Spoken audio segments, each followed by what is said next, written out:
Hi hello ಸ್ನೇಹಿತರೆ, ನಮಸ್ತೆ. ತಮಗೆಲ್ಲ ಸ್ವಾಗತ KS ಮಾಸ್ಟರ್ ಮೈಂಡ್ ಯೂಟ್ಯೂಬ್ ಚಾನಲ್ಗೆ. ನಾವು ನಿನ್ನೆ ಕ್ಲಾಸಿಂದ ಹಿಡಿದು ಇಂಡಿಯನ್ ಹಿಸ್ಟ್ರಿ, ಭಾರತದ ಇತಿಹಾಸವನ್ನು ಕ್ವಶನ್ಸ್ಗಳೇನಪ್ಪ ಅಂದರೆ, ಹಿಂದಿನ ಕ್ವಶನ್ಸ್ಗಳೇನಪ್ಪ ಅಂದರೆ ಎಲ್ಲ ರೀತಿಯ ಒಂದು ವಿಶ್ಲೇಷಣೆಯನ್ನು ಮಾಡ್ತಾಯಿದ್ದೀವಿ. ಅದೇ ರೀತಿ ಏನಪ್ಪ ಅಂದರೆ ಇವತ್ತೇನಪ್ಪ ಅಂತ ಕೇಳ್ತೋದಾಗ ಪಾರ್ಟ್ 2 ಅಂತಕ್ಕಂಥದ್ದು ಎರಡನೇ ಭಾಗವನ್ನು ಮುಂದುವರ್ಸ್ತಾ ಇದ್ದೀವಿ.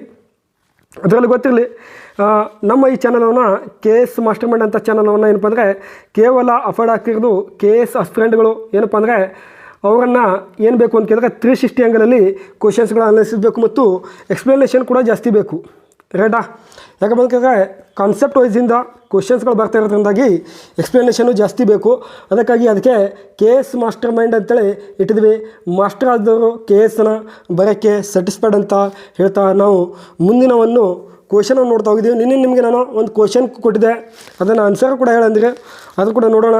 ಮುಂದಿನ ಕ್ವಶನ್ ಏನಿದೆ ಅಂತ ಕೇಳ್ತಾ ಹೋದಾಗ ನೋಡ್ರಿ, ಸ್ಟಾರ್ಟ್ ಮಾಡೋಣ. ಇದಕ್ಕಿಂತ ಮುಂಚಿತವಾಗಿ ಇನ್ನೊಂದು ಮಾತೇನು ಕೇಳಿದ್ರೆ, ಈ ಒಂದು ಚಾನಲ್ಗೆ ಯಾರು ಸಬ್ಸ್ಕ್ರೈಬ್ ಆಗಿಲ್ಲ, ಫಸ್ಟ್ ಯಾರು ನೋಡ್ತಾ ಇದ್ದೀರಲ್ಲ ಅವರು ಸಬ್ಸ್ಕ್ರೈಬ್ ಆಗಿ. ಮತ್ತೇನಪ್ಪ ಅಂದರೆ ಅತಿಯಾದ ನಿಮ್ಮ KS, PSI, FDA ಕ್ವಶನ್ಸ್ ಯಾರು ಮಾಡ್ತಿದ್ದೀರಲ್ಲ ಎಲ್ಲ ಸ್ನೇಹಿತರಿಗೆ ಮತ್ತು ಎಕ್ಸಾಮ್ಗೆ ತಯಾರಾಗುವಂಥ ಎಲ್ಲ ವ್ಯಕ್ತಿಗಳಿಗೆ ಏನಪ್ಪ ಅಂದರೆ ಇದನ್ನು ಕಳಿಸಿ ಮತ್ತು ತಾವು ಕೂಡ ಏನಪ್ಪ ಅಂದರೆ ಅದನ್ನು ವೀಕ್ಷಣೆ ಮಾಡಿರಿ. ಇಷ್ಟ ಆದರೆ ಲೈಕ್ ಮಾಡಿರಿ ಅಂತ ಹೇಳ್ತಾ ನಾವು ಮುಂದಿನ ಕ್ವಶನನ್ನು ಹೋಗ್ತಾ ಇದ್ದೀವಿ. ಹೋಗೋಣವಾ? ಓಕೆ, ನೋಡಿರಿ, ನಿನ್ನೆ ಏನಪ್ಪ ಅಂದರೆ ಈ ಕ್ವಶನ್ನ ಲಾಸ್ಟಿಗೆ ಕೊಟ್ಟಿದ್ದೆ, ಅದು ಕೂಡ ನೋಡೋಣ. ಇದನ್ನು ಬಗ್ಗೆ ಸ್ವಲ್ಪ ವಿಶ್ಲೇಷಣೆಗೆ ಏನಪ್ಪ ಅಂದರೆ ಅಧ್ಯಯನವನ್ನು ಮಾಡೋಣ. ಯಾಕಂದರೆ ಸಾಕಷ್ಟು ಸಲ ಈ ಕ್ವಶನ್ ಮೇಲೆ, ಈ ಒಂದು ಬಾಬರ್ನ ಮೇಲೆ ಏನಪ್ಪ ಅಂದರೆ ಕ್ವಶನ್ ಕೇಳಿರ್ತಕ್ಕಂಥದ್ದು. ಕ್ಲಿಯರಾ? ಓಕೆ, ನೋಡಿರಿ, ಕ್ವಶನ್ ಏನದ ಅಂತ ಕೇಳ್ತೋದಾಗ ಗೊತ್ತಿರಲಿ. ಒಂದು ಕ್ವಶನ್ನು, ಬಾಬರ್ನಾಮ ಎಂಬ ಕೃತಿಯನ್ನು ಹಿಂದಿ ಭಾಷೆಗೆ ಬದಲಾಯಿಸಿದವರು ಯಾರು ಅಂತ ಕೇಳಿದ್ರೆ ಆಪ್ಷನ್ಸ್ 1 ಏನಪ್ಪ ಅಂತ ಕೇಳ್ತೋದಾಗ ಯೋಜಿತ್ ನ್ಯೂವಲ್ಪುರಿ ಎಂಬ ವ್ಯಕ್ತಿ. ಯಾವ ನ್ಯೂವಲ್ಪುರಿ? ಯೋಜಿತ್ ನ್ಯೂವಲ್ಪುರಿ ಅಂತಕ್ಕಂಥ ವ್ಯಕ್ತಿ. ಸೊ 2 ಏನಪ್ಪ ಅಂತ ಕೇಳ್ತೋದಾಗ ಮೀರ್ ಅಬು ತಾಲಿಬ್ ಎಂಬ ವ್ಯಕ್ತಿ. ಯಾವ ಅಬು ತಾಲಿಬ? ಮೀರ್ ಅಬು ತಾಲಿಬ್ ಅಂತಕ್ಕಂಥ ವ್ಯಕ್ತಿ ಏನಪ್ಪ ಅಂದರೆ ಇದನ್ನು ಹೇಳಿದ್ದಾರೆ. ಸೊ ನಮ್ಮ 3ನೇದು ಅಬ್ದುಲ್ ರಹೀಮ್ ಅಂತಕ್ಕಂಥ ವ್ಯಕ್ತಿ ಕೊಟ್ಟಿದ್ದಾರೆ. 4 ಮೇಡಮ್ ಬ್ಯಾಬ್ರಿಡ್ಜ್ ಅಂತಕ್ಕಂಥ ಕೊಟ್ಟಿದ್ದಾರೆ. ನೋಡಿರಿ, 4 ಆಪ್ಷನ್ಸ್ಗಳದಾವ. 4 ಆಪ್ಷನ್ಸ್ಗಳೇನಪ್ಪ ಅಂದ್ರೆ ಒಂದಕ್ಕೊಂದು ಸಂಬಂಧ ಇದಾವೆ. ಯಾವ ಕೃತಿಗೆ? ಬಾಬರ್ನಾಮ ಅಂತಕ್ಕಂಥ ಕೃತಿಗೆ ಏನಪ್ಪ ಅಂದ್ರೆ ಒಂದಕ್ಕೊಂದು ಸಂಬಂಧ ಇರ್ತಕ್ಕಂಥ ಒಂದು ಹೆಸರುಗಳು ಇವೆಲ್ಲ. ಹಾಗೆ ನೋಡೋಣ. ಇಲ್ಲಿ ಫಸ್ಟ್ ಒಂದು ಗೊತ್ತಿರಲಿ, ಬಾಬರ್ನಾಮ ಅಂತಕ್ಕಂಥದ್ದು ಏನಿರ್ತದಲ್ಲ, ಈ ಬಾಬರ್ನಾಮ ಅಂತಕ್ಕಂಥದ್ದು ಮೊಟ್ಟ ಮೊದಲ ಬಾರಿಗೆ ಇದನ್ನು ಬರೆದವ್ರು ಯಾರು ಅಂತ ಗೊತ್ತಿರಬೇಕು. ಯಾವ ನಾಮ? ಬಾಬರ್ನಾಮ ಅಂತಕ್ಕಂಥ ಕೃತಿಯನ್ನು ಬರೆದವ್ರು ಯಾರಪ್ಪ ಅಂತ ಕೇಳ್ತಾ ಹೋದಾಗ ನೋಡ್ರಿ ಗೊತ್ತಿರಲಿ, ಇದನ್ನು ನಾವೇನು ಮಾಡ್ತೀವಿ, ಬಾಬರ್ ಅಂತಕ್ಕಂಥ ವ್ಯಕ್ತಿ ಬರೆದ ಅಂತ ಹೇಳ್ತೀವಿ ಸರ್. ಯಾವ ವ್ಯಕ್ತಿ ಅಂತ ಕೇಳಿದ್ರೆ ಬಾಬರ್ ಎಂಬ ವ್ಯಕ್ತಿ ಏನಪ್ಪ ಅಂದರೆ ಬಾಬರ್ನಾಮ ಅಂತಕ್ಕಂಥ ಏನಪ್ಪ ಅಂದ್ರೆ ಕೃತಿಯನ್ನು ಬರೆದ. ಹಾಗಾದರೆ ಈ ಕೃತಿ ಯಾವ ಭಾಷೆಯಲ್ಲಿದೆ ಅಂತ ಕೇಳ್ತದೆ. ಇದಕ್ಕೆ ಇನ್ನೊಂದು ಹೆಸರು ಐತಿ, ಏನಪ್ಪ ಅಂತ ಕೇಳಿದ್ರೆ ತುಜುಕ್ ಎ ಬಾಬ್ರಿ ಅಂತಕ್ಕಂಥದ್ದು. ತುಜುಕ್ ಎ ಬಾಬರಿ ಅಂತಕ್ಕಂಥ ಇನ್ನೊಂದು ಹೆಸರು ಐತಿ. ಯಾವ ಹೆಸರು? ಬಾಬರ್ನಾಮ ಅಂದರೂ ಕೂಡ ಒಂದೇ, ತುಜುಕ್ ಎ ಬಾಬರಿ ಅಂದರೂ ಕೂಡ ಒಂದೇ.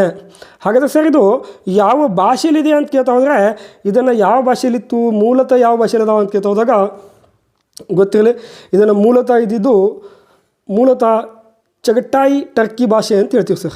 ಯಾವ ಭಾಷೆ? ಚಗಟಾಯಿ ಟರ್ಕಿ ಭಾಷೆ ಅಂತೇಳಿ ಇದನ್ನು ಅಧ್ಯಯನ ಮಾಡ್ತೀವಿ. ಚಗಟಾಯಿ ಟರ್ಕಿ ಭಾಷೆ ಅಂತೇಳಿ ಹೇಳ್ತೀವಿ. ಸೊ ಚಗಟಾಯಿ ಟರ್ಕಿ ಭಾಷೆಗೆ ಇರ್ತಕ್ಕಂಥ ಈ ಒಂದು ಕೃತಿಯನ್ನು ಏನಪ್ಪ ಅಂದರೆ ಇದನ್ನು ಹಿಂದಿ ಭಾಷೆಗೆ ಅನುವಾದ ಮಾಡಿದವರು ಯಾರು ಅಂತೇಳಿ ಕೇಳಿದ್ದಾರೆ. ಸೊ ಅವಾಗೇನಪ್ಪ ಈ ಚಗಟಾಯಿ ಟರ್ಕಿ ಭಾಷೆ ಎಂಬುದೇನಪ್ಪ ಅಂದರೆ ಇದೊಂದು ಮಧ್ಯ ಏಷ್ಯಾದಲ್ಲಿ ಬರ್ತಕ್ಕಂಥ ಒಂದು ಭಾಷೆ ಸರ್ ಇದು. ಯಾಕಂದರೆ ಬಾಬರ್ನು ಕೂಡ ಯಾವ ಇದಕ್ಕೆ ಸೇರಿದ ಅಂತ ಕೇಳಿದ್ರೆ ಟರ್ಕಿ ಪಂಗಡಕ್ಕೆ ಸೇರಿದ ವ್ಯಕ್ತಿ. ಟರ್ಕಿ ಪಂಗಡ ಸೇರಿದ ವ್ಯಕ್ತಿ. ಚಗಟಾಯಿ ಟರ್ಕಿ ಭಾಷೆ ಏನಪ್ಪ ಅಂದರೆ ಇದು ಏನಪ್ಪ ಅಂದರೆ ಮಧ್ಯ ಏಷ್ಯಾದಲ್ಲಿ ಸೇರತಕ್ಕಂಥ ಕೃತಿ. ಹಾಗಾದರೆ ಈ ಕೃತಿಯನ್ನು ಅನುವಾದ ಮಾಡೋದಕ್ಕಿಂತ ಮುಂಚಿತವಾಗಿ ಈ ಕೃತಿ ಬಗ್ಗೆ ಏನದ ವಿಶೇಷತೆ ಅಂತ ಕೇಳಿದ್ರೆ ಇದು ಏನಪ್ಪ ಅಂದರೆ ಜಗತ್ತಿನ ಭಾಳ ಇಂಪಾರ್ಟೆಂಟ್. ಇದು ನೆನಪಿರಬೇಕು, ಅಷ್ಟು ಬರ್ಕೊಳ್ಳೋದು ಸುಮ್ಮನೆ ಹೋಗಬಾರ್ದು, ಕಾಂಟೆಂಟನ್ನು ಬರ್ಕೋತಾ ಹೋಗಬೇಕು. ಜಗತ್ತಿನ ಸತ್ಯವಾದ ಆತ್ಮಕಥನ ಅಂತ ಹೇಳ್ತೀವಿ ಸರ್. ಅದು ಸತ್ಯವಾದ ಆತ್ಮಕಥನ. ಎಂಥ ಕಥನ? ಆತ್ಮಕಥನ ಅಂತ ಹೇಳ್ತೀವಿ.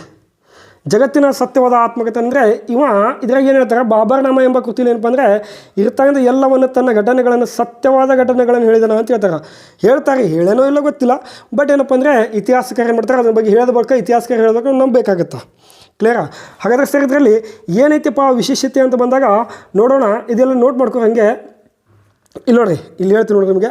ಈ ಕೃತಿಯಲ್ಲಿ ಈ ಕೃತಿ ಏನಪ್ಪ ಅಂದರೆ ಹೇಳ್ತಾ ನಾವು ಭಾರತದಲ್ಲಿ 12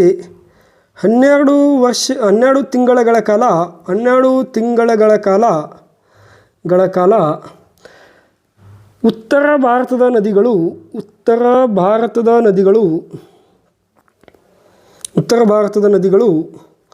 ಸದಾಕಾಲ ತುಂಬಿ ಹರಿಯುತ್ತವೆ ಅಂತ ಹೇಳ್ತಾರೆ. ತುಂಬಿ ಹರಿಯುತ್ತವೆ. ಯಾವ ಹರಿತಾವ್ರಿ? ಒಂದು ಗೊತ್ತಿರಲಿ, ಸಿಂಧೂ ನದಿ ಅಂತ ಬರ್ತದೆ. ಒಂದು ಯಾವುದು? ಸಿಂಧೂ ನದಿ ಅಂತ ಬರ್ತದೆ. ಸೊ ಎರಡನೇದು ಯಾವುದಪ್ಪ ಅಂತ ಕೇಳಿದ್ರೆ ಬ್ರಹ್ಮಪುತ್ರ ನದಿ ಅಂತ ಬರ್ತದೆ. ಬ್ರಹ್ಮಪುತ್ರ ನದಿ. ಇನ್ನೊಂದು ಯಾವುದು ಅಂತ ಕೇಳಿದ್ರೆ ಗಂಗಾ ನದಿ ಅಂತೇಳಿ ಹೇಳ್ತೀವಿ ಸರ್ ನಾವು. ಕರೆಕ್ಟಾ? ಈ 3 ನದಿ ಏನಪ್ಪ ಅಂದರೆ 12 ತಿಂಗಳ ಕಾಲ ಏನಪ್ಪ ಅಂದರೆ ಸದಾ ಏನು ಮಾಡ್ತಾವೆ? ತುಂಬ ಹರಿತಾವ ಅಂತ ಹೇಳ್ತೇವೆ. ಅಂತೂ ಇನ್ನೂ ಏನು ಹೇಳ್ತಾನೆ? ತುಂಬ ಹರಿತವೆ. ಆದರೆ ಭಾರತೀಯರಿಗೆ ಏನಾಗಲ್ಲ ಅಂತ ಕೇಳಿದ್ರೆ ಭಾರತೀಯರಿಗೆ ಈ ನೀರನ್ನು ಬಳಸಲು ಬರುವುದಿಲ್ಲ. ಈ ನೀರನ್ನು ಬಳಸಲು ಬರುವುದಿಲ್ಲ ಅಂತ ಹೇಳ್ತಾನೆ ನೋಡ್ರಿ. ಇದೊಂದು ಮಾತು ಹೇಳ್ದ. ಸೊ ಇನ್ನೊಂದು ಗೊತ್ತಿರಲಿ, ಒಂದು ಸಲ KS ಅಲ್ಲಿ ಕೇಳಿರ್ತಕ್ಕಂಥ ಕ್ವಶನ್ ಏನಪ್ಪ, ವೆರಿ ಇಂಪಾರ್ಟೆಂಟ್, ಕರೆಕ್ಟಾಗಿ ಗೊತ್ತಿರಲಿ. ಏನಪ್ಪ ಅಂತ ಕೇಳಿದ್ರೆ ಈ ಕೃತಿಯು ಯಾವ ಪದದಿಂದ ಅಥವಾ ಯಾವ ಶಬ್ದದಿಂದ ಆರಂಭವಾಗಿದೆ ಅಂತ ಕೇಳಿದ್ದ. ಯಾವ ಶಬ್ದದಿಂದ ಆರಂಭವಾಗಿದೆ ಅಂತ ಕೇಳ್ತಾನೆ ನೋಡ್ರಿ. ಸೊ ಗೊತ್ತಿರಬೇಕು ಈತನ ಶಬ್ದ ಯಾವುದಪ್ಪ ಅಂತ ಕೇಳ್ತದಾಗ ಇಲ್ಲಿ ಇವನು ಹೇಳ್ತಾನೆ, ನಾನು 14 ವರ್ಷದವನಾಗಿದ್ದಾಗ ನಾನು 14 ವರ್ಷದವನಾಗಿದ್ದಾಗ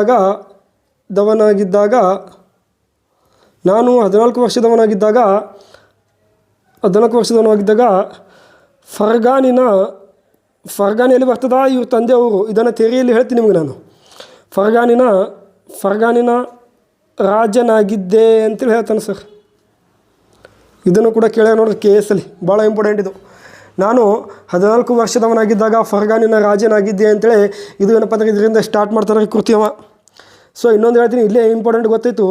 ಈ ನಮ್ಮ ಐಹೊಳೆ ಶಾಸನ ಅಂತ ಏನೈತಲ್ಲ, ಕರ್ನಾಟಕದಲ್ಲಿ ಕಂಡು ಬರ್ತಕ್ಕಂಥ ಐಹೊಳೆ ಶಾಸನವನ್ನು ಇದನ್ನು ಕೂಡ ಏನಪ್ಪ ಅಂದರೆ ಜೈ ಜಿನೇಂದ್ರ ಎಂಬ ಶಬ್ದದಿಂದ ಆರಂಭವಾಗ್ಯದ ರೀ. ಯಾವ ಶಬ್ದದಿಂದ? ಜೈ ಜಿನೇಂದ್ರ ಅಂತ ಶಬ್ದದಿಂದ ಆರಂಭವಾಗ್ಯದ. ಇದ್ರ ಬಗ್ಗೆ ಕೂಡ ಏನಪ್ಪ ಅಂದರೆ ಅದರಲ್ಲಿ ಹೇಳ್ತೀನಿ ಥಿಯರಿ ಹೇಳಬೇಕಾದ್ರೆ. ಓಕೆ, ಹಾಗಾದರೆ ಇಲ್ಲಿ ಗೊತ್ತಿರಲಿ, ನಾನು 14 ವರ್ಷದವನಾಗಿದ್ದಾಗ ಫರ್ಗಾನಿನ ರಾಜನಾಗಿದ್ದೆ ಅಂತ ಹೇಳಿರ್ತಾನೆ. ಹಾಗಾದರೆ ಇದರಲ್ಲಿ ಇನ್ನೂ ಏನು ಹೇಳ್ತಾನೆ ಕೇಳಿದ್ರೆ, ಭಾರತದಲ್ಲಿ ಏನಪ್ಪ ಅಂದರೆ ಒಬ್ಬ ರಾಜ ಇದ್ದ. ಯಾರಪ್ಪ ಅಂತ ಕೇಳಿದ್ರೆ ರಾಣಾ ಸಂಗ್ರಾಮ್ ಸಿಂಗ್ ಅಂತೇಳಿ. ರಾಣಾ ಸಂಗ್ರಾಮ ಸಿಂಗ್ ಬಗ್ಗೆ ಕೂಡ ಹೇಳ್ತಾನೆ ಸರ್. ಏನು ಹೇಳ್ತಾನೆ ಅಂತ ಕೇಳ್ತಾಗ, ಯುದ್ಧ ಭೂಮಿಯಲ್ಲಿ ತನ್ನ ದೇಹದಿಂದ ರುಂಡವನ್ನು ಆಚೆಗೆ ಬಿದ್ದರೂ ಸಹಿತ ಖಡ್ಗವನ್ನು ಹಿಡಿದು ಯುದ್ಧ ಭೂಮಿಯಲ್ಲಿ ಹೋರಾಡುತ್ತಿದ್ದ ಅಂತ ಹೇಳ್ತಾನೆ ಸರ್ ಅವನ ಬಗ್ಗೆ. ಇನ್ನೊಂದು ಹೇಳ್ತಾನೆ ಏನಪ್ಪ ಕೇಳಿದ್ರೆ, ಭಾರತದಲ್ಲಿ ನೋಡಿರ್ತಕ್ಕಂಥ ಏಕೈಕ ಬಲಶಾಲಿ ರಾಜ ಯಾರಪ್ಪ ಅಂತ ರಾಣಾ ಸಂಗ್ರಾಮ್ ಸಿಂಗ್ ಅಂತ ಹೇಳ್ತಾನೆ. ಎಲ್ಲಿ? ಇದೇ ತುಜುಕಿಯ ಬಾಬ್ರಿಯಲ್ಲಿ ಹೇಳಿರ್ತಕ್ಕಂಥ ಇನ್ನೂ ಸಾಕಷ್ಟು ವಿಷಯಗಳು ಹೇಳ್ತಾನೆ, ಮುಂದೆ ಹೇಳ್ತೀನಿ ನಾನು ನಿಮಗೆ. ಹಾಗಾದ್ರೆ ನಮ್ಮದಲ್ಲಿ ಇಂಪಾರ್ಟೆಂಟ್ ಏನಪ್ಪ ಅಂತ ಕೇಳಿದ್ರೆ, ಇಲ್ಲಿ ನಾವು ಬಾಬರ್ನಾಮ ಎಂಬ ಕೃತಿಯನ್ನು ಬರೆದಿದ್ದು ಯಾವ ಭಾಷೆಯಲ್ಲಿ ಅಂತೇಳಿ ನಾವು ನೋಡ್ತಾ ಇದ್ದೀವಿ. ಸೊ ಇದನ್ನು ಒಂದು ಸ್ಕ್ರೀನ್ಶಾಟ್ ತೊಗೊತಿದ್ರೆ, ಇಲ್ಲಪ್ಪ ಅಂದರೆ ನೋಟ್ ಮಾಡ್ಕೊಳ್ಳೋ ಭಾಳ ಬೆಟ್ರ್. ಇಲ್ಲಿ ನೋಡಿ, ಈ ಫಸ್ಟ್ ಒಂದು ಆಪ್ಷನ್ಸ್ ಏನೈತಲ್ಲ, ಯಾವುದು ಅಂತ ಕೇಳ್ತೋದಾಗ ಯೋಜಿತ್ ನಿವಲ್ಪುರಿ ಎಂಬ ವ್ಯಕ್ತಿ ಏನು ಮಾಡ್ತಾನೆ ಅಂತ ಕೇಳ್ತೋದಾಗ, ಯೋಜಿತ್ ನಿವಲ್ಪುರಿ ಎಂಬ ವ್ಯಕ್ತಿ ಏನು ಮಾಡ್ತಾನೆ? ಹಿಂದಿ ಭಾಷೆಗೆ ಅನುವಾದ ಮಾಡಿರ್ತಾನೆ. ಯಾವುದು? ಹಿಂದಿ ಭಾಷೆಗೆ ಏನು ಮಾಡ್ತಾನೆ ಅಂತ ಕೇಳಿದ್ರೆ ಯೋಜಿತ್ ನಿವಲ್ಪುರಿ ಎಂಬ ವ್ಯಕ್ತಿ ಏನು ಮಾಡ್ತಾನೆ? ಭಾಷೆಯನ್ನು ಮಾಡ್ತಾನೆ ಸರ್. ಹಾಗಾದರೆ ಯಾವಾಗ ಮಾಡ್ತಾನಪ್ಪ ಇವಾಗ ಗೊತ್ತಿರಲಿ. ಇವನು 1974ರಲ್ಲಿ ಮಾಡ್ತಾನೆ ನೋಡ್ರಿ. ಎಷ್ಟರಲ್ಲಿ ಮಾಡ್ತಾನೆ? 1974ರಲ್ಲಿ ಮಾಡ್ತಾನೆ ಅಂತ ಕೇಳಿದ್ರೆ ಯೋಜಿತ್ ನಿವಲ್ಪುರಿ ಎಂಬ ವ್ಯಕ್ತಿ ಹಿಂದಿ ಭಾಷೆಗೆ ಏನು ಮಾಡ್ತಾನೆ? ಅದು ಅನುವಾದವನ್ನು ಮಾಡಿರ್ತಾನೆ.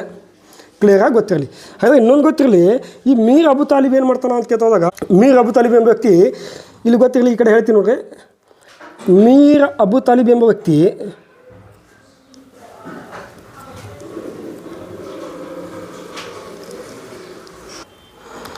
ಓಕೆ, ಮೀರ್ ಅಬು ತಾಲಿಬ್ ಎಂಬ ವ್ಯಕ್ತಿ ಏನು ಮಾಡ್ತಾನೆ ಅಂತ ಕೇಳ್ತೋದಾಗ, ಈತನು ಕೂಡ ಏನು ಮಾಡ್ತಾನೆ? ಪರ್ಷಿಯನ್ ಭಾಷೆಗೆ ವರ್ಗಾವಣೆ ಮಾಡ್ತಾನೆ. ಯಾವ ಭಾಷೆಗೆ ಅಂತ ಕೇಳಿದ್ರೆ ಪರ್ಷಿಯನ್ ಭಾಷೆಗೆ. ಹಾಗಾದರೆ ಇನ್ನೊಂದು ಗೊತ್ತಿರಲಿ ಸರ್, ಇದು ಕೇಳ್ಯಾರ ನೋಡಿರಿ FD ಆಗಿ. ಏನು ಕೇಳ ಅಂತ ಕೇಳಿದ್ರೆ, ಈತನು ಪರ್ಷಿಯನ್ ಭಾಷೆಗೆ ಅನುವಾದ ಮಾಡಿದ್ದಾನೆ. ಓಕೆ, ಹಾಗಾದರೆ ಯಾರ ಕಾಲದಲ್ಲಿ ಮಾಡ್ದಪ್ಪ ಅಂತ ಕೇಳಿದ್ರೆ ಗೊತ್ತಿರಲಿ, ಶಹಜಾನನ ಕಾಲದಲ್ಲಿ. ಯಾರ ಕಾಲದಲ್ಲಿ? ಶಹಜಾನನ ಕಾಲದಲ್ಲಿ ಏನು ಮಾಡ್ತಾನೆ? ಈತನು ಪರ್ಷಿಯನ್ ಭಾಷೆಗೆ ಅನುವಾದ ಮಾಡ್ತಾನೆ.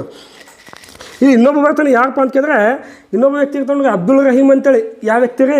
ಅಬ್ದುಲ್ ರಹೀಮ್ ಎಂಬ ವ್ಯಕ್ತಿ. ಇದನ್ನು ಕೇಳಿರ್ಬೋದು ನೀವು. ಈ ಅಬ್ದುಲ್ ರಹೀಮ್ ಎಂಬ ವ್ಯಕ್ತಿ ಏನು ಮಾಡ್ತಾನೆ ಅಂತ ಕೇಳ್ತೋದಾಗ, ಅಬ್ದುಲ್ ರಹೀಮ್ ಎಂಬ ವ್ಯಕ್ತಿ ಇವನು ಕೂಡ ಏನು ಮಾಡ್ತಾನೆ? ಪರ್ಷಿಯನ್ ಭಾಷೆಗೆ ಅನುವಾದ ಮಾಡ್ತಾನೆ. ಗೊತ್ತಿರಲಿ, ಯಾವ ಭಾಷೆಗೆ? ಪರ್ಷಿಯನ್ ಭಾಷೆಗೆ ಅನುವಾದ ಮಾಡ್ತಾನೆ. ಹಾಗಾದರೆ ಇವನು ಯಾವ ಕಾಲದಾಗ ಮಾಡ್ತಾನೆ ಅಂತ ಕೇಳಿದ್ರೆ ಗೊತ್ತಿರಬೇಕು, ಅಕ್ಬರನ ಕಾಲದಲ್ಲಿ ಮಾಡ್ತಾರೆ. ಸೊ ಎರಡನ್ನೂ ಕೂಡ ಗೊತ್ತಿರಬೇಕು. ಇಲ್ಲಿ ಶಾಜಾನ್ ಕಾಲದಲ್ಲಿ ಮಾಡಿರ್ತಕ್ಕಂಥ ವ್ಯಕ್ತಿ ಯಾರು? ಮೀರ್ ಅಬು ತಾಲಿಬ್ ಅಂತ ಹೇಳ್ತೀವಿ. ಹಾಗಾದರೆ ಅಕ್ಬರ್ನ ಕಾಲದಲ್ಲಿ ಮಾಡಿದ ವ್ಯಕ್ತಿ ಯಾರಪ್ಪ ಅಂತ ಕೇಳಿದ್ರೆ ಅಬ್ದುಲ್ ರಹೀಮ್ ಎಂಬ ವ್ಯಕ್ತಿ ಹೇಳ್ತೀವಿ. ಅಬ್ದುಲ್ ರಹೀಮ್ ಏನಾಗಿದ್ದ ಅಂತ ಕೇಳಿದ್ರೆ ಅಕ್ಬರ್ನ ನವರತ್ನಗಳಲ್ಲಿ ಒಬ್ಬ ವ್ಯಕ್ತಿಯಾಗಿದ್ದ. ಓಕೆನಾ, ನವರತ್ನಗಳಲ್ಲಿ ಒಬ್ಬ ವ್ಯಕ್ತಿಯಾಗಿದ್ದ. ಯಾರು ಅಂತ ಕೇಳಿದ್ರೆ ಅಬ್ದುಲ್ ರಹೀಮ್ ಅಂತಕ್ಕಂಥ ವ್ಯಕ್ತಿ. ಕ್ಲಿಯರ್ ಆಯಿತಾ? ಓಕೆ, ಇನ್ನೊಂದು ಗೊತ್ತಿರಲಿ, ಈ ಭಾಷೆಯನ್ನು ಇಂಗ್ಲೀಷ್ ಭಾಷೆಗೆ ಯಾರು ಮಾಡಿದ್ರಪ್ಪ ಅಂತ ಕೇಳ್ತೋದಾಗ ಇದನ್ನು ಕೂಡ ಗೊತ್ತಿರಲಿ. ಇಂಗ್ಲೀಷ್ ಭಾಷೆಗೆ ಮಾಡಿದವ್ರು ಯಾರಪ್ಪ ಅಂತ ಕೇಳಿದ್ರೆ ಮೇಡಮ್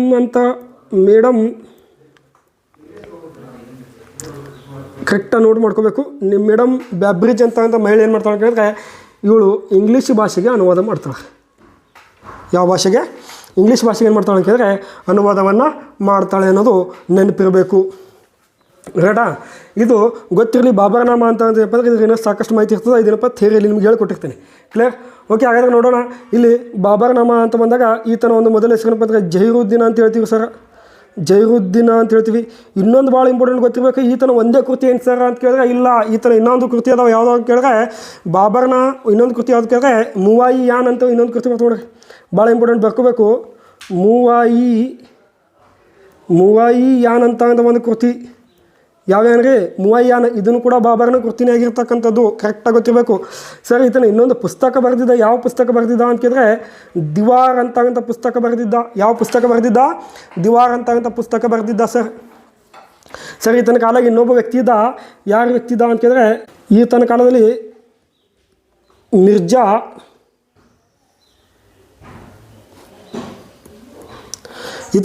ಮಿರ್ಜಾ ಹೈದರ್ ಅಂತ ವ್ಯಕ್ತಿ ಇದ್ದರು ಸರ್. ಮಿರ್ಜಾ ಹೈದರ್ ಎಂಬ ವ್ಯಕ್ತಿ ಇದ್ದ. ಈ ಮಿರ್ಜಾ ಹೈದರ್ ಏನಪ್ಪ ಅಂದರೆ ಬಾಬರ್ನ ಕಾಲದಲ್ಲಿ ವ್ಯಕ್ತಿ ಇದ್ದ. ಇವನು ಕೂಡ ಒಂದು ಪುಸ್ತಕ ಬರೆದಿರ್ತಾನೆ, ತಾರಿಕ್ ಎ ಯಸೀದಿ ಅಂತಕ್ಕಂಥದ್ದು. ಯಾವುದು? ಇದನ್ನು ಕೂಡ ಕೇಳಾಗ ನೋಡ್ರಿ. ತಾರಿಕ್ ಎ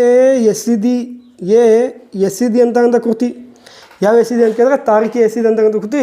ಇದು ಏನು ಕೇಳ್ಯಾರ ಕ್ವಶನ್ ಅಂತ ಕೇಳಿದ್ರೆ ಬಾಬರ್ನ ಸಮಯದಲ್ಲಿ ನಿರ್ಮಾಣವಾಗಿರ್ತಕ್ಕಂಥ ಒಂದು ಕೃತಿ ಅಂತ ಕೇಳ್ಯಾರ. ಆದರೆ ಮುಂದೇನಪ್ಪ ಅಂದರೆ ಇದನ್ನು ಏನು ಕೇಳ್ಬೋದು? ಹೆಸರನ್ನು ಕೂಡ ಕೇಳ್ಬೋದಲ್ಲ. ಅದಕ್ಕೇನಪ್ಪ ಅಂದರೆ ಹೆಸರನ್ನ ಇಟ್ಟು ನೋಡ್ರಿ. ಇಲ್ಲಿ ಯಾವುದು ಅಂತ ಕೇಳಿದ್ರೆ ಮಿರ್ಜಾ ಹೈದರ್ ಅಂತಕ್ಕಂಥ ವ್ಯಕ್ತಿ ಯಾವುದು ತಾರಿಕ್ ಎ ಯಸೀದಿ ಅಂತಕ್ಕಂಥ ಒಂದು ಕೃತಿಯನ್ನು ಬರೆದಿದ್ದ ಅಂತೇಳಿ ನಾವು ಮಾಡ್ತೀವಿ, ಅಧ್ಯಯನವನ್ನು ಮಾಡ್ತೀವಿ ಅಂತ ಹೇಳ್ತೀವಿ. ಹಾಗಾದರೆ ಬಾಬರ್ನಾಮ ಎಂಬ ಕೃತಿಯನ್ನು ಬಗ್ಗೆ ನೀವು ಡೀಟೇಲಾಗಿ ಏನಪ್ಪ ಅಂದರೆ ಎಕ್ಸ್ಪ್ಲೇನ್ ನೋಡ್ಕೊಂಡ್ರೆ ಬಾಬರ್ ಎಂಬ ವ್ಯಕ್ತಿ ಭಾರತಕ್ಕೆ ಬಂದಿರ್ತಾನೆ. ಸುಮಾರು 4 ಕದನಗಳು ಮಾಡಿರ್ತಾನೆ ಸರ್. ಎಷ್ಟು ಕದನ ಮಾಡಿರ್ತಾನೆ ಅಂತ ಕೇಳಿದ್ರೆ ಸುಮಾರು 4 ಕದನವನ್ನು ಮಾಡಿರ್ತಾನೆ. ಒಂದು ಯಾವುದು ಕೇಳಿದ್ರೆ ಪಾಣಿಪತ್ ಅಂತ ಹೇಳ್ತೀವಿ ಸರ್. ಒಂದು ಪಾಣಿಪತ್ ಆಗಿರ್ಬೋದು, ಗೋಗ್ರಾ ಕಾಳಗ ಆಗಿರ್ಬೋದು, ಕಾಲಿಂಜರ್ ಕೋಟೆ ಆಗಿರ್ಬೋದು, ರೈಟಾ, ಚಾಂದ್ವಾರ್ ಕಾಳಗ ಆಗಿರ್ಬೋದು. ಇವೆಲ್ಲ ಕಾಳಗ ಏನು ಮಾಡ್ತಾನೆ ಕೇಳಿದ್ರೆ ಭಾರತದಲ್ಲಿ ಮಾಡಿರ್ತಾನೆ. ಹಾಗಾದರೆ ನಾವು ಅದನ್ನು ಮುಂದೆ ನೋಡೋಣ. ನೆಕ್ಸ್ಟ್ ಕ್ವಶನ್ ನೋಡ್ತಾ ಹೋಗೋಣ. ಇದನ್ನೇನಪ್ಪ ಅಂದರೆ ಒಂದು ಸ್ಕ್ರೀನ್ಶಾಟ್ ತೊಗೊಳ್ಳಿ. ಇಲ್ಲಪ್ಪ ಅಂದರೆ ಇದನ್ನು ನೋಟ್ ಮಾಡಿಕೊಂಡ್ರೆ ಭಾಳ ಬೆಟರ್ ಅನ್ಸುತ್ತೆ. ಯಾಕಂದರೆ ನೀವು ಓನಾಗಿ ಫೀಲ್ಡಲ್ಲಿ ಇಳಿದು ನೋಟ್ ಮಾಡಿಕೊಂಡ್ರೆ ನಿಮ್ಗೇನಪ್ಪ ಅಂದರೆ ಆದಷ್ಟು ನೆನಪಿರೋ ಚಾನ್ಸಸ್ ಇರುತ್ತೆ. ಓಕೆ, ಹಾಗಾದರೆ ಇದಾದ ಬಳಿಕ ನೆಕ್ಸ್ಟ್ ಕ್ವಶನ್ ಹೋಗೋಣ. Okay, right. ನೋಡಿ, ಇಲ್ಲಿ ಒಂದು ಒಪ್ಪಂದ ಬಂದು ಕೂತದ ನಮ್ಮಲ್ಲಿ. ನಾವು ನೀವು ಒಪ್ಪಂದ ಮಾಡ್ಕೊಂಡಾಗ ಒಂದು ಒಪ್ಪಂದ ಬಂದು ಕೂತದ. ಯಾವ ಒಪ್ಪಂದಪ್ಪ ಅಂತ ಕೇಳ್ತಾ ಹೋದಾಗ ಇದೇನು ಸರ್ ಹೊಸದು ಅಂತ ಹೇಳ್ತಿದ್ದ. ಸರ್, ಹೊಸ ಕ್ವಶನ್ಗಳು ಯಾಕೆ ತೆಗ್ದೀವಿ ಅಂತ ಕೇಳ್ತಾ ಹೋದರೆ ಇವಾಗ ಕೇಳಿರ್ತಕ್ಕಂಥ KS-ಗಾಗಿರ್ಬೋದು ಮತ್ತು FD ಕ್ವಶನ್ಗಳಿಗೆ ಆಗಿರ್ಬೋದು ಮತ್ತು PDO ಆಗಿರ್ಬೋದು ಇಂಥ ಕ್ವಶನ್ಗಳೇ ಜಾಸ್ತಿ ಬರುವ. ಸೊ ಕಾನ್ಸೆಪ್ಟ್ ಬೇಸ್ ಮೇಲೆ ಕ್ವಶನ್ ಕೇಳ್ತಿರ್ತಾನೆ. ಅದಕ್ಕಾಗಿ ಏನಪ್ಪ ಅಂದರೆ ಇಂಥ ಒಂದು ಸ್ವಲ್ಪ ಡೆಪ್ತ್ ತೊಗೊಂಡು ಬಂದಿದ್ದು ಕ್ವಶನ್ಸ್ಗಳು. ಮತ್ತು ನಮಗೆ ಗೊತ್ತೇ ಇಲ್ಲ ಅಂತೇಳಿ ಈ ಒಂದು ಕ್ಲಾಸ್ ಬಿಟ್ಟು ಹೋಗ್ಬಾರ್ದು. ಕ್ಲಿಯರಾ? ಏನದ ಮ್ಯಾಟ್ರ್ ಅಂತ ತಿಳ್ಕೊಬೇಕು. ಮ್ಯಾಟ್ರ್ ಏನದ ಅಂತೇಳಿ ಸ್ವಲ್ಪ ಏನು ಮಾಡಬೇಕು, ತಿಳ್ಕೊಬೇಕು ಅಂತೇಳಿ ಹೇಳ್ತೀವಿ ಸರ್. ರೈಟ್. ಓಕೆ, ನೋಡಿರಿ, ಇಲ್ಲಿ ಟೋರ್ಡಾಸೆಲಾಸ್ ಒಪ್ಪಂದವನ್ನು ನಡೆದಿದ್ದು ಯಾವಾಗ ಅಂತೇಳಿ ಕ್ವಶನ್ ಕೇಳಿದ್ದಾನೆ. ನೋಡಿರಿ, ಇಲ್ಲಿ ಒಂದೇನಪ್ಪ ಅಂತ ಕೇಳಿದ್ರೆ ಆಪ್ಷನ್ಸು ಎ ಅಂತ ಐತಿ. ಸೊ 2 ಆಪ್ಷನ್ಸ್ ಏನು ಅಂತ ಕೇಳಿದ್ರೆ ಎ 7 ಜೂನ್ 1492 ಅಂತ ಕೊಟ್ಟಾನ. ಸೆಕೆಂಡ್ ಆಪ್ಷನ್ಸ್ ಏನಪ್ಪ ಅಂದರೆ 7 ಜೂನ್ 1493 ಅಂತ ಕೊಟ್ಟಾರ. 7 ಜೂನ್ 1494 ಅಂತ ಕೊಡ್ತಾರೆ. 7 ಜೂನ್ 1495. ಏನಪ್ಪ ಅಷ್ಟು ಮಂದಿ ಕ್ವಶನ್ಸ್ಗಳು ಆನ್ಸರ್ಗಳು ಹಿಂಗೆ ಇಡ್ತಾರಲ್ಲ, ಆನ್ಸರ್ಸ್ಗಳು ಅಂದರೆ ಹಿಂಗೆ ಇಡ್ತಾರೆ. ಹಿಂಗೆ ಯಾಕೆ ಇಡ್ತಾರೆ ಅಂತ ಕೇಳಿದ್ರೆ ಯಾಕಂದರೆ ಕನ್ಫ್ಯೂಸ್ ಮಾಡ್ಬೇಕಂದ್ರೆ ಇದಕ್ಕಿಂತ ಬೆಸ್ಟ್ ಆಪ್ಷನ್ಸ್ ಸಿಗಲ್ಲ ಅವರಿಗೆ. ಕನ್ಫ್ಯೂಸ್ ಮಾಡ್ಬೇಕಂದ್ರೆ ಇದಕ್ಕಿಂತ ಬೆಸ್ಟ್ ಆಪ್ಷನ್ಸ್ ಸಿಗಲ್ಲ. ಅದಕ್ಕೆ ಏನಪ್ಪ ಅಂದರೆ ಹಿಂಗೆ ಇಡ್ತಾರೆ ಕ್ವಶನ್ಸ್ಗಳು. ಯಾವ ಕೊಟ್ಟಿದ್ದಾನೆ? 1 ಇದು ಕೊಟ್ಟಿದ್ದಾನೆ, 2 93, 3 ಏನಪ್ಪ 94, 5 ಏನಪ್ಪ ಅಂತ ಕೇಳಿದ್ರೆ 95. ಇದನ್ನು ನೋಡೋದಕ್ಕಿಂತ ಮುಂಚಿತವಾಗಿ ನಾವೇನು ಮಾಡೋಣ ಅಂತ ಕೇಳಿದ್ರೆ ಸ್ವಲ್ಪ ಬ್ಯಾಕ್ ಹೋಗಿ ಇದು ಏನಂತ ಸ್ವಲ್ಪ ನೋಡ್ಕೊತಾ ಹೋಗೋಣ. ಹೇಳ್ರಿ, ಇದು ಏನು, ಯಾಕೆ ಇದು ಕೇಳ್ದ ಅಂತ ನೋಡ್ತಾ ಹೋಗೋಣ. ಕ್ಲಿಯರಿ? ಓಕೆ, ನೋಡಿರಿ, ಭಾರತ ದೇಶದಲ್ಲಿ ಭಾರತದಲ್ಲಿ ಏನು ಕಾಣ್ತೀವಿ? ಸಾಂಬಾರ ಪದಾರ್ಥಗಳು ಅಂತ ಮಾಡ್ತೀವಿ. ಯಾವ ಪದಾರ್ಥಗಳು? ಸಾಂಬಾರ ಪದಾರ್ಥಗಳು ಅಂತ ನೋಡ್ತೀವಿ. ಇದು ಯುರೋಪ್ ದೇಶಗಳಲ್ಲಿ ಸಿಗ್ತಾ ಇರಲಿಲ್ಲ. ಯಾವ ದೇಶಗಳಲ್ಲಿ? ಯುರೋಪ್ ದೇಶಗಳಲ್ಲಿ ಇದು ಸಾಂಬಾರು ಪದಾರ್ಥಗಳು ಸಿಗ್ತಾ ಇರಲಿಲ್ಲ. ಆ ವ್ಯಕ್ತಿಗಳು ಏನಾಗಿದ್ದರು ಅಂತ ಕೇಳಿದ್ರೆ ನಾನ್ ವೆಜ್ ಕ್ಯಾಂಡಿಡೇಟ್ಗಳಾಗಿದ್ದರು. ಯಾವ ವೆಜ್ಜು? ನಾನ್ ವೆಜಿಟೇರಿಯನ್ ನಾನ್ ವೆಜಿಟೇರಿಯನ್ ಅಂತ ಆಗಿದ್ದರು. ಅವಾಗ ಫ್ರಿಜ್ ಅಂತೂ ಇರಲಿಲ್ಲ. ಅವಾಗ ಏನಾದರೂ ನಾವೇನಾದರೂ ಮಾಂಸವನ್ನು ಸೇಫ್ಟಿಯಾಗಿ ಇಡಬೇಕಾಗಿತ್ತು ಅಂದ್ರೆ ಅದಕ್ಕೇನು ಬೇಕು? ಮಸಾಲೆಗಳು ಬೇಕಾಗಿತ್ತು. ಸೊ ಮಸಾಲೆಯನ್ನು ಎಲ್ಲಿಂದ ಹೋಗ್ತಿತ್ತು ಅಂತ ಕೇಳಿದ್ರೆ ಭಾರತ ಅನ್ನೋದಕ್ಕಿಂತ ಈಸ್ಟದ ಕಡೆಯಿಂದ ಹೋಗ್ತಿತ್ತು. ಎಲ್ಲಿಂದ ಹೋಗ್ತಿತ್ತು? ಈಸ್ಟದ ಕಡೆಯಿಂದ ಏನು ಮಾಡ್ತಿತ್ತು? ಮಸಾಲೆಯನ್ನು ವೆಸ್ಟ್ ಕಡೆಗೆ ಹೋಗ್ತಿತ್ತು, ಅಂದರೆ ಪಾಶ್ಚಿಮಾತ್ಯ ರಾಷ್ಟ್ರಗಳಿಗೆ ಹೋಗ್ತಿತ್ತು. ಯುರೋಪಿಯನ್ ಅಂದರೆ ಪಾಶ್ಚಿಮಾತ್ಯ ರಾಷ್ಟ್ರಗಳು, ಕರೆಕ್ಟಾಗಿ ಗೊತ್ತಿರಲಿ. ಇಲ್ಲಿ ಪಾಶ್ಚಿಮಾತ್ಯ ಮತ್ತು ಪೂರ್ವ ದೇಶಗಳು ನಡೆದಿರ್ತಕ್ಕಂಥ ಒಂದು ವ್ಯಾಪಾರ ಇದು. ಆ್ಯಕ್ಚುಲಿ ಭಾರತ ಅಂಥದ್ದೇನಿಲ್ಲ. ಭಾರತಕ್ಕಿಂತ ಹೆಚ್ಚೇನಪ್ಪ ಅಂದರೆ ಮಲಕ್ಕಾ ದೇಶದಲ್ಲಿ ಆಗಿರ್ಬೋದು, ನಾವು ನೋಡ್ತೀವಿ ಮಲಕ್ಕಾ ಆಗಿರ್ಬೋದು, ಸುಮತ್ರಾ ಆಗಿರ್ಬೋದು, ಮಲಕ್ಕಾ, ಸುಮತ್ರಾ, ಜಾವಾ, ಇನ್ನೊಂದು ಇಂಡೋನೇಷಿಯಾ ಅಂತ ಬರ್ತದೆ, ಇಂಡೋನೇಷಿಯಾ, ರೈಟ್ ರೀ. ಈ ಪ್ರದೇಶಗಳಲ್ಲಿ ಏನು ಮಾಡ್ತಕ್ಕೆ ಅತಿ ಹೆಚ್ಚಾಗಿ ಮಸಾಲ ಪದಾರ್ಥಗಳು ಸಿಗ್ತಿದ್ವು. ಇನ್ನು ನಮ್ಮ ಭಾರತದಲ್ಲಿ ಎಲ್ಲಿ ಸಿಗ್ತು ಅಂತ ಕೇಳಿದ್ರೆ ನಿಮಗೆ ನಾನು ತಿಳಿಸ್ಕೊಡ್ತೀನಿ ನೋಡಿರಿ. ನಮ್ಮ ಭಾರತ ದೇಶದಲ್ಲಿ ಎಲ್ಲಿ ಸಿಗ್ತಪ್ಪ ಅಂತ ಕೇಳ್ತಾದಾಗ ಇಲ್ಲಿ ಸ್ವಲ್ಪ ನೋಡಿರಿ. ಸೊ ಮ್ಯಾಪನ್ನ ಹಾಕೊಳ್ಳೋಕೆ ಪ್ರಯತ್ನ ಮಾಡಬೇಕು, ಯಾಕಂದರೆ ಎಷ್ಟೇ ಟ್ರೈ ಮಾಡಬೇಕು ನಾವು, ಯಾಕಂದರೆ ಆಸ್ಪಿರೆಂಟ್ಗಳು ಓದ್ತಿರ್ಬೇಕಾದ್ರೆ ಮ್ಯಾಪ್ನ ಪ್ರಯತ್ನ ಇರಬೇಕು. ನೋಡಿ, ಈ ಸೈಡಿಗೆ ಏನಿರ್ತಿದ್ದು ಅಂತಂದರೆ ಮಲಕ್ಕಾ, ಜಾವಾ, ಇಂಡೋನೇಷಿಯಾ ಅಂತ ಇರ್ತಿದ್ವಿ. ಸೊ ಇಲ್ಲಿ ಅಂಡಮಾನ್ ನಿಕೋಬಾರ್ ಕೆಳಗಡೆ. ನಮ್ಮ ದೇಶದಲ್ಲಿ ಏನಪ್ಪ ಅಂದರೆ ಈ ಸೈಡ್ ಈ ಭಾಗ ಏನಿತ್ತಲ್ಲ ಈ ಭಾಗದಲ್ಲಿ ಏನಾಗ್ತಿತ್ತು ಅಂತ ಕೇಳಿದ್ರೆ ಅತಿ ಹೆಚ್ಚು ಸಾಂಬಾರು ಪದಾರ್ಥಗಳು ಸಿಗ್ತಿತ್ತು. ಈ ಭಾಗದಲ್ಲಿ ಟೋಟಲಾಗಿ ನೋಡ್ತಾ ಹೋದರೆ ಈ ಭಾಗದಿಂದ ಏನಪ್ಪ ಅಂದರೆ ಸಾಂಬಾರು ಪದಾರ್ಥಗಳು ಸಿಗ್ತಿತ್ತು. ಯಾವ ಭಾಗದಿಂದ? ಈ ನಮ್ಮ ದಕ್ಷಿಣ ಭಾಗ. ಯಾಕಂದರೆ ಕೇರಳದಲ್ಲಿ ಸಿಗ್ತಿತ್ತಾ, ತಮಿಳುನಾಡು, ಆಂಧ್ರದಲ್ಲಿ ಸಿಗ್ತಿತ್ತಾ, ಮತ್ತು ಕರ್ನಾಟಕದಲ್ಲಿ ಸಿಗ್ತಿತ್ತಾ, ಮೈಸೂರಲ್ಲಿ ಸಿಗ್ತಿತ್ತಾ. ಹಾಗಾಗಿ ಈ ಪ್ರದೇಶದಲ್ಲಿ ಏನಾಗ್ತಿತ್ತು ಅಂತ ಕೇಳಿದ್ರೆ ಅತಿ ಹೆಚ್ಚಾಗಿ ಏನಾಗ್ತಿತ್ತು? ಸಾಂಬಾರು ಪದಾರ್ಥಗಳು ಸಿಗ್ತಿದ್ವು.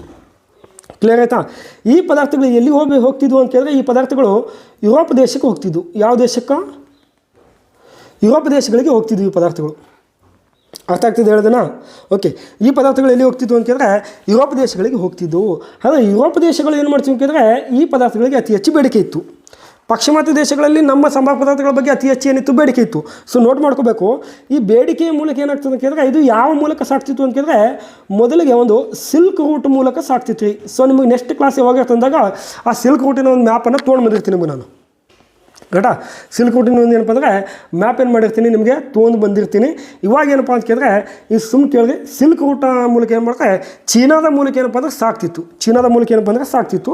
ಹಾಗಾಗಿ ಆ ವ್ಯಾಪಾರ ಮಾಡುವ ಸಂದರ್ಭದಲ್ಲಿ ಏನಪ್ಪ ಅಂದರೆ ಆ ಕಡೆಗೆ ಒಂದು ಪ್ಲೇಸ್ ಇತ್ತು. ಯಾವ ಪ್ಲೇಸಪ್ಪ ಅಂತ ಕೇಳ್ತೋದಾಗ ಆ ಪ್ಲೇಸ್ ಯಾವುದಪ್ಪ ಅಂತ ಕೇಳ್ತೋದಾಗ ನೀವು ನೋಡಿರ್ತೀರಿ ಕಾನ್ಸ್ಟಾಂಟಿನೋಪಲ್ ನಗರ ಅಂತೇಳಿ ನೋಡಿರ್ತೀರಿ. ಒಂದು ಪ್ಲೇಸ್ ಕಾನ್ಸ್ಟಾಂಟಿನೋಪಲ್ ನಗರ ಅಂತ ನೋಡಿರ್ತೀರಿ ಸರ್.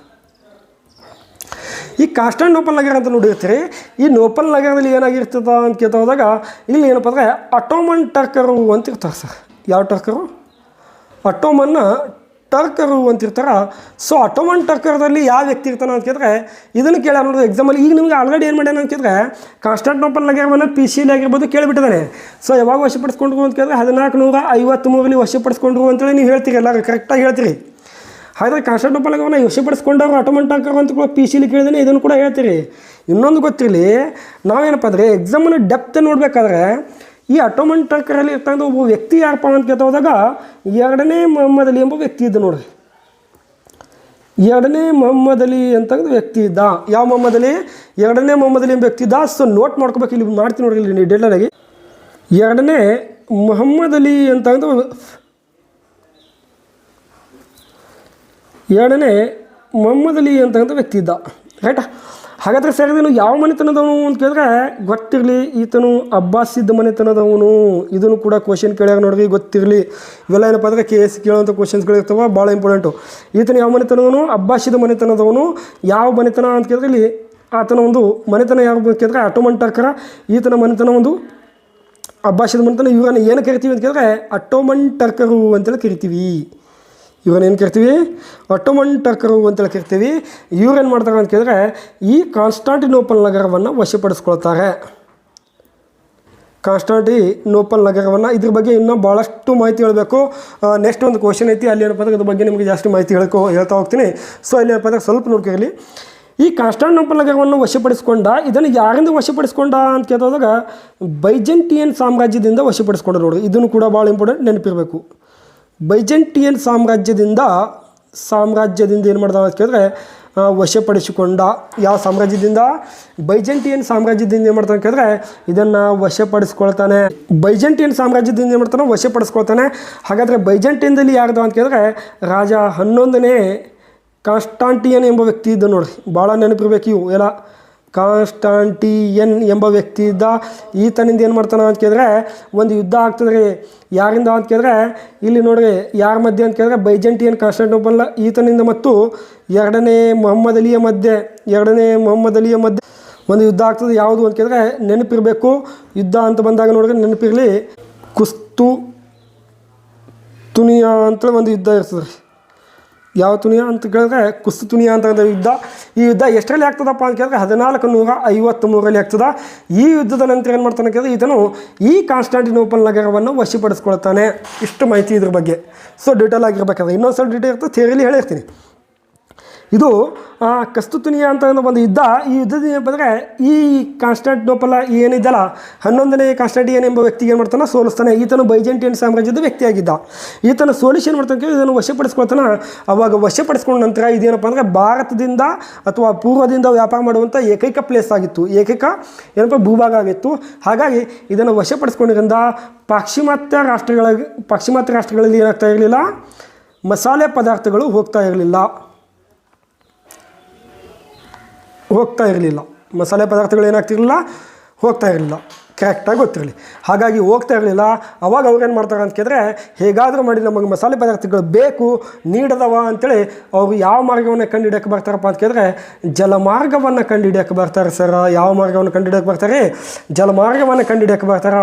ಹಾಗಾದರೆ ಜಲಮಾರ್ಗವನ್ನು ಕಂಡುಹಿಡಿಬೇಕಾದ್ರೆ ಇಲ್ಲಿ ಏನಾಗಿರ್ತದ ಅಂತ ಕೇಳಿದಾಗ ಈ ಪೋರ್ಚುಗೀಸ್ ಅಂತ ಒಂದು ದೇಶ ಇರ್ತದಲ್ಲ, ಈ ಪೋರ್ಚುಗೀಸ್ ಎಂಬ ದೇಶ ಏನು ಮಾಡ್ತದೆ ಅಂತ ಕೇಳಿದ್ರೆ ಈಗ ಒಂದು ಮಾತಿರ್ತದೆ ರೀ. ಏನು ಮಾತಿರ್ತದೆ ಅಂತ ಕೇಳಿದ್ರೆ ಯಾರಾದರೂ ಪೂರ್ವದ ಕಡೆಗೆ ಜಲಮಾರ್ಗವನ್ನು ಕಂಡು ಹಿಡಿದರೆ, ಕರೆಕ್ಟಾಗಿ ಕೇಳಿಸಿರೋದು, ಯಾರಾದರೂ ಪೂರ್ವದ ಕಡೆಗೆ ಜಲಮಾರ್ಗವನ್ನು ಕಂಡು ಹಿಡಿದರೆ ಅಥವಾ ಪತ್ತೆ ಮಾಡಿದರೆ ಅಥವಾ ಅದನ್ನು ಕಂಡು ಹಿಡಿದರೆ ಅವ್ರಿಗೆ ಏನು ಮಾಡ್ತೀವಿ ಕೇಳಿದ್ರೆ ಸಾಕಷ್ಟು ಬಹುಮಾನವನ್ನು ನೀಡುತ್ತೇವೆ.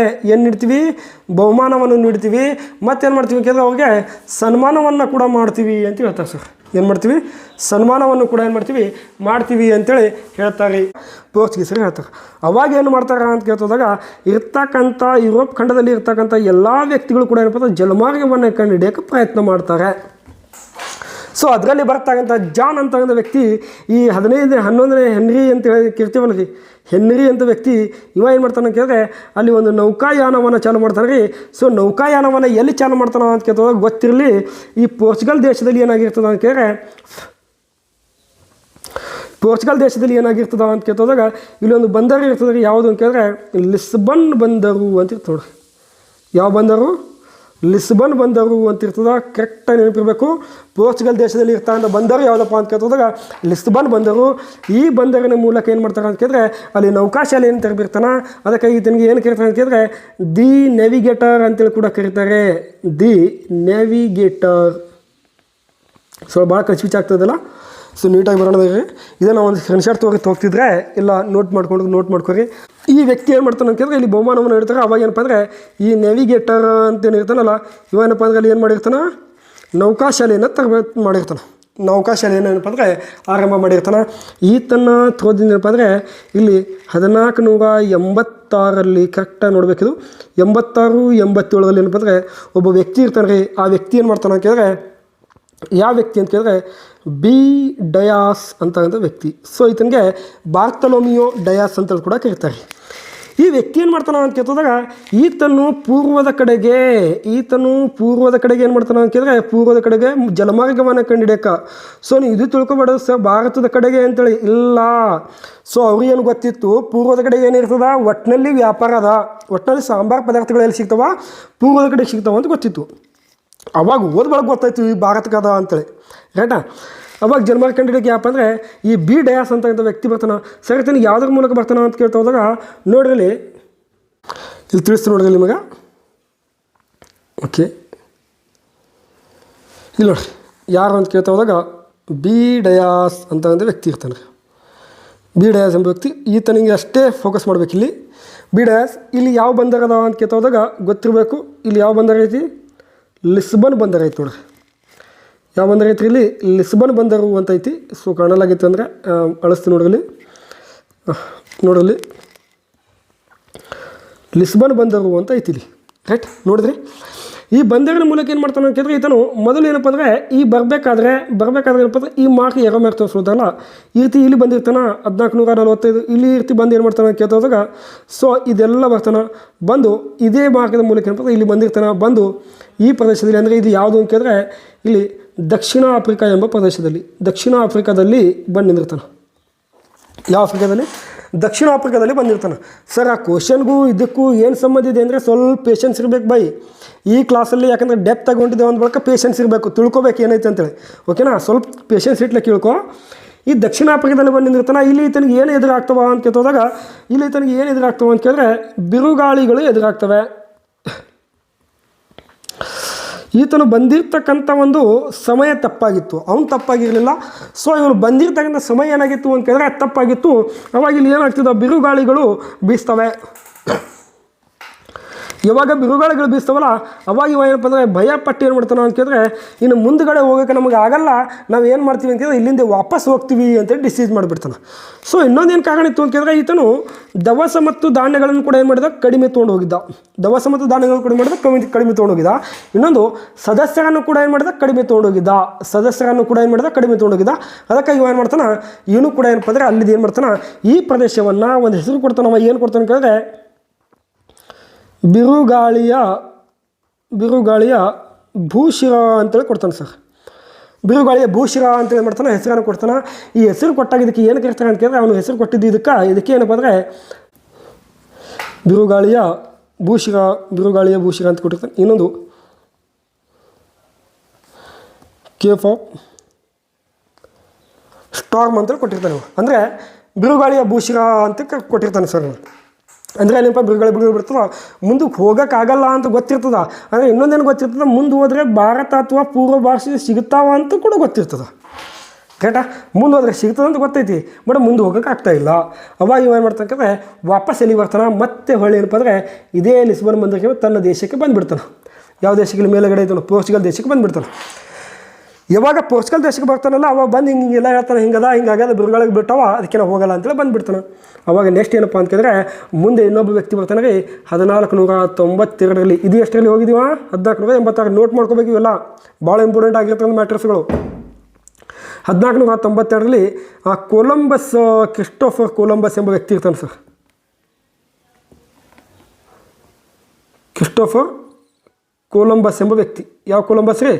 ಕ್ರಿಸ್ಟೋಫರ್ ಕೊಲಂಬಸ್ ಎಂಬ ವ್ಯಕ್ತಿ ಇದ್ದ ಸರ್. ಈ ವ್ಯಕ್ತಿ ಏನು ಮಾಡ್ತಾನೆ ಕೇಳಿದ್ರೆ 1492 ಏನು ಮಾಡ್ತಾನೆ, ಈತನು ಯಾವ ದೇಶದವನು ಅಂತ ಕೇಳಿದ್ರೆ ಸ್ಪೇನ್ ದೇಶದವನು. ನೋಡಿರಿ ಇವನು ಇಲ್ಲೇ ಐತೆ ನೋಡಿರಿ, ಸ್ಪೇನ್ ದೇಶದವನು. ಇವನು ಯಾವ ದೇಶದವನು? ಸ್ಪೇನ್ ದೇಶದವನು. ಇಲ್ಲೇ ಐತೆ ನೋಡಿರಿ, ಇವನು ಸ್ಪೇನ್ ದೇಶದ. ಸರ್ ಇವ ಕಂಡಿಡಿಯಕ್ಕೆ ಹೋಗಿರ್ತಾನ. ನಿಮಗೆ ನಾವೇನು ಮಾಡಿದ್ವಿ, ಇತಿಹಾಸವನ್ನು ಹೇಳ್ತಿರ್ಬೇಕಾದ್ರೆ ಇತಿಹಾಸನ ಹೆಂಗೆ ಓದಿದ್ವಿ, ಪೋರ್ಚುಗೀಸರು ಬಂದಿರ್ತಾರೆ. ಸೊ ಪೋರ್ಚುಗೀಸರು ಬಂದಿರ್ತಾರೆ ಅಂದ ಬಳಿಕ ಯುರೋಪಿಯನರು ಯಾಕೆ ಬರಲಿಲ್ಲ? ಸೊ ಫಸ್ಟಿಗೆ ಯುರೋಪಿಯನರು ಪೋರ್ಚುಗೀಸರು ಯಾಕೆ ಬಂದರು ಅದನ್ನು ಕೂಡ ಗೊತ್ತಾಗಬೇಕಲ್ಲ.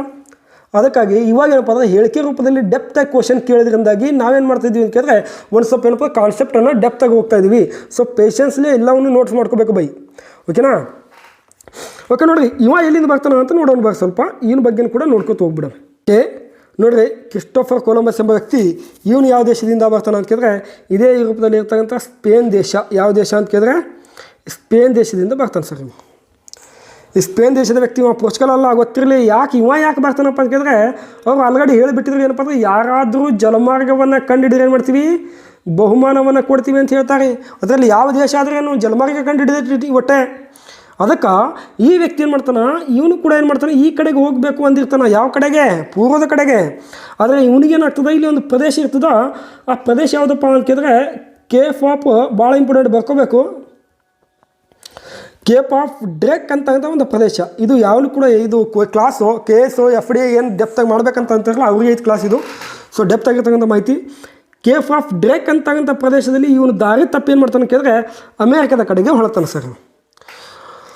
ಸೊ ಇವನು ಬಂದು ಏನು ಮಾಡ್ತಾನೆ ಅಂತ ಕೇಳಿದ್ರೆ ಅಮೇರಿಕವನ್ನು ಕಂಡುಹಿಡಿತಾನೆ. Very important. ಅಮೇರಿಕವನ್ನು ಕಂಡುಹಿಡಿದಿದ್ದು ಯಾಕಂತ ಕೇಳಿದ್ರೆ ಅಚಾನಕವಾಗಿ ಕಂಡುಹಿಡಿದಿದ್ದ. ಯಾವ ಕಡೆಗೆ ಹೊಂಟಿದ್ದವ ಆ ಕಡೆಗೆ ಕಂಡುಹಿಡಿದಿದ್ದ. ಆಲ್ರೆಡಿ ಖಂಡಗಳು ಇದ್ದು, ಆದರೆ ಕಂಡುಹಿಡಿದಿದ್ದು ಯಾರಪ್ಪ ಅಂದರೆ ಇವನು. ಆಲ್ರೆಡಿ ಇದ್ದು ಅವು ಅಮೇರಿಕ ಅನ್ನೋದು.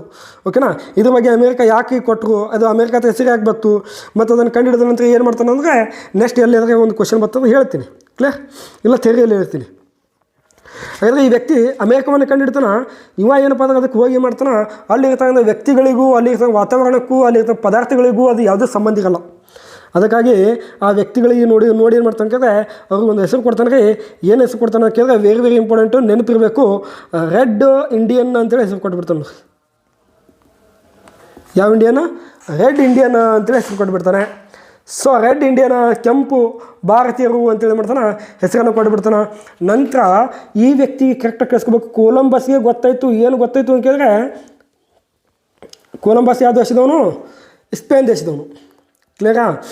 ಇವನಿಗೆ ಗೊತ್ತಾಯಿತು, ಏನು ಗೊತ್ತಾಯಿತು, ಈಸ್ಟ್ ಕಡೆಗೆ ಪೂರ್ವದ ಕಡೆಗೆ ಹೋದರೆ ನಮಗೇನು ಸಿಗ್ತದ, ಸಾಂಬಾರು ಪದಾರ್ಥಗಳ ರಾಜ್ಯ ದೇಶಗಳು ಸಿಗ್ತವೆ ಅಂತ ಗೊತ್ತಾಯಿತು.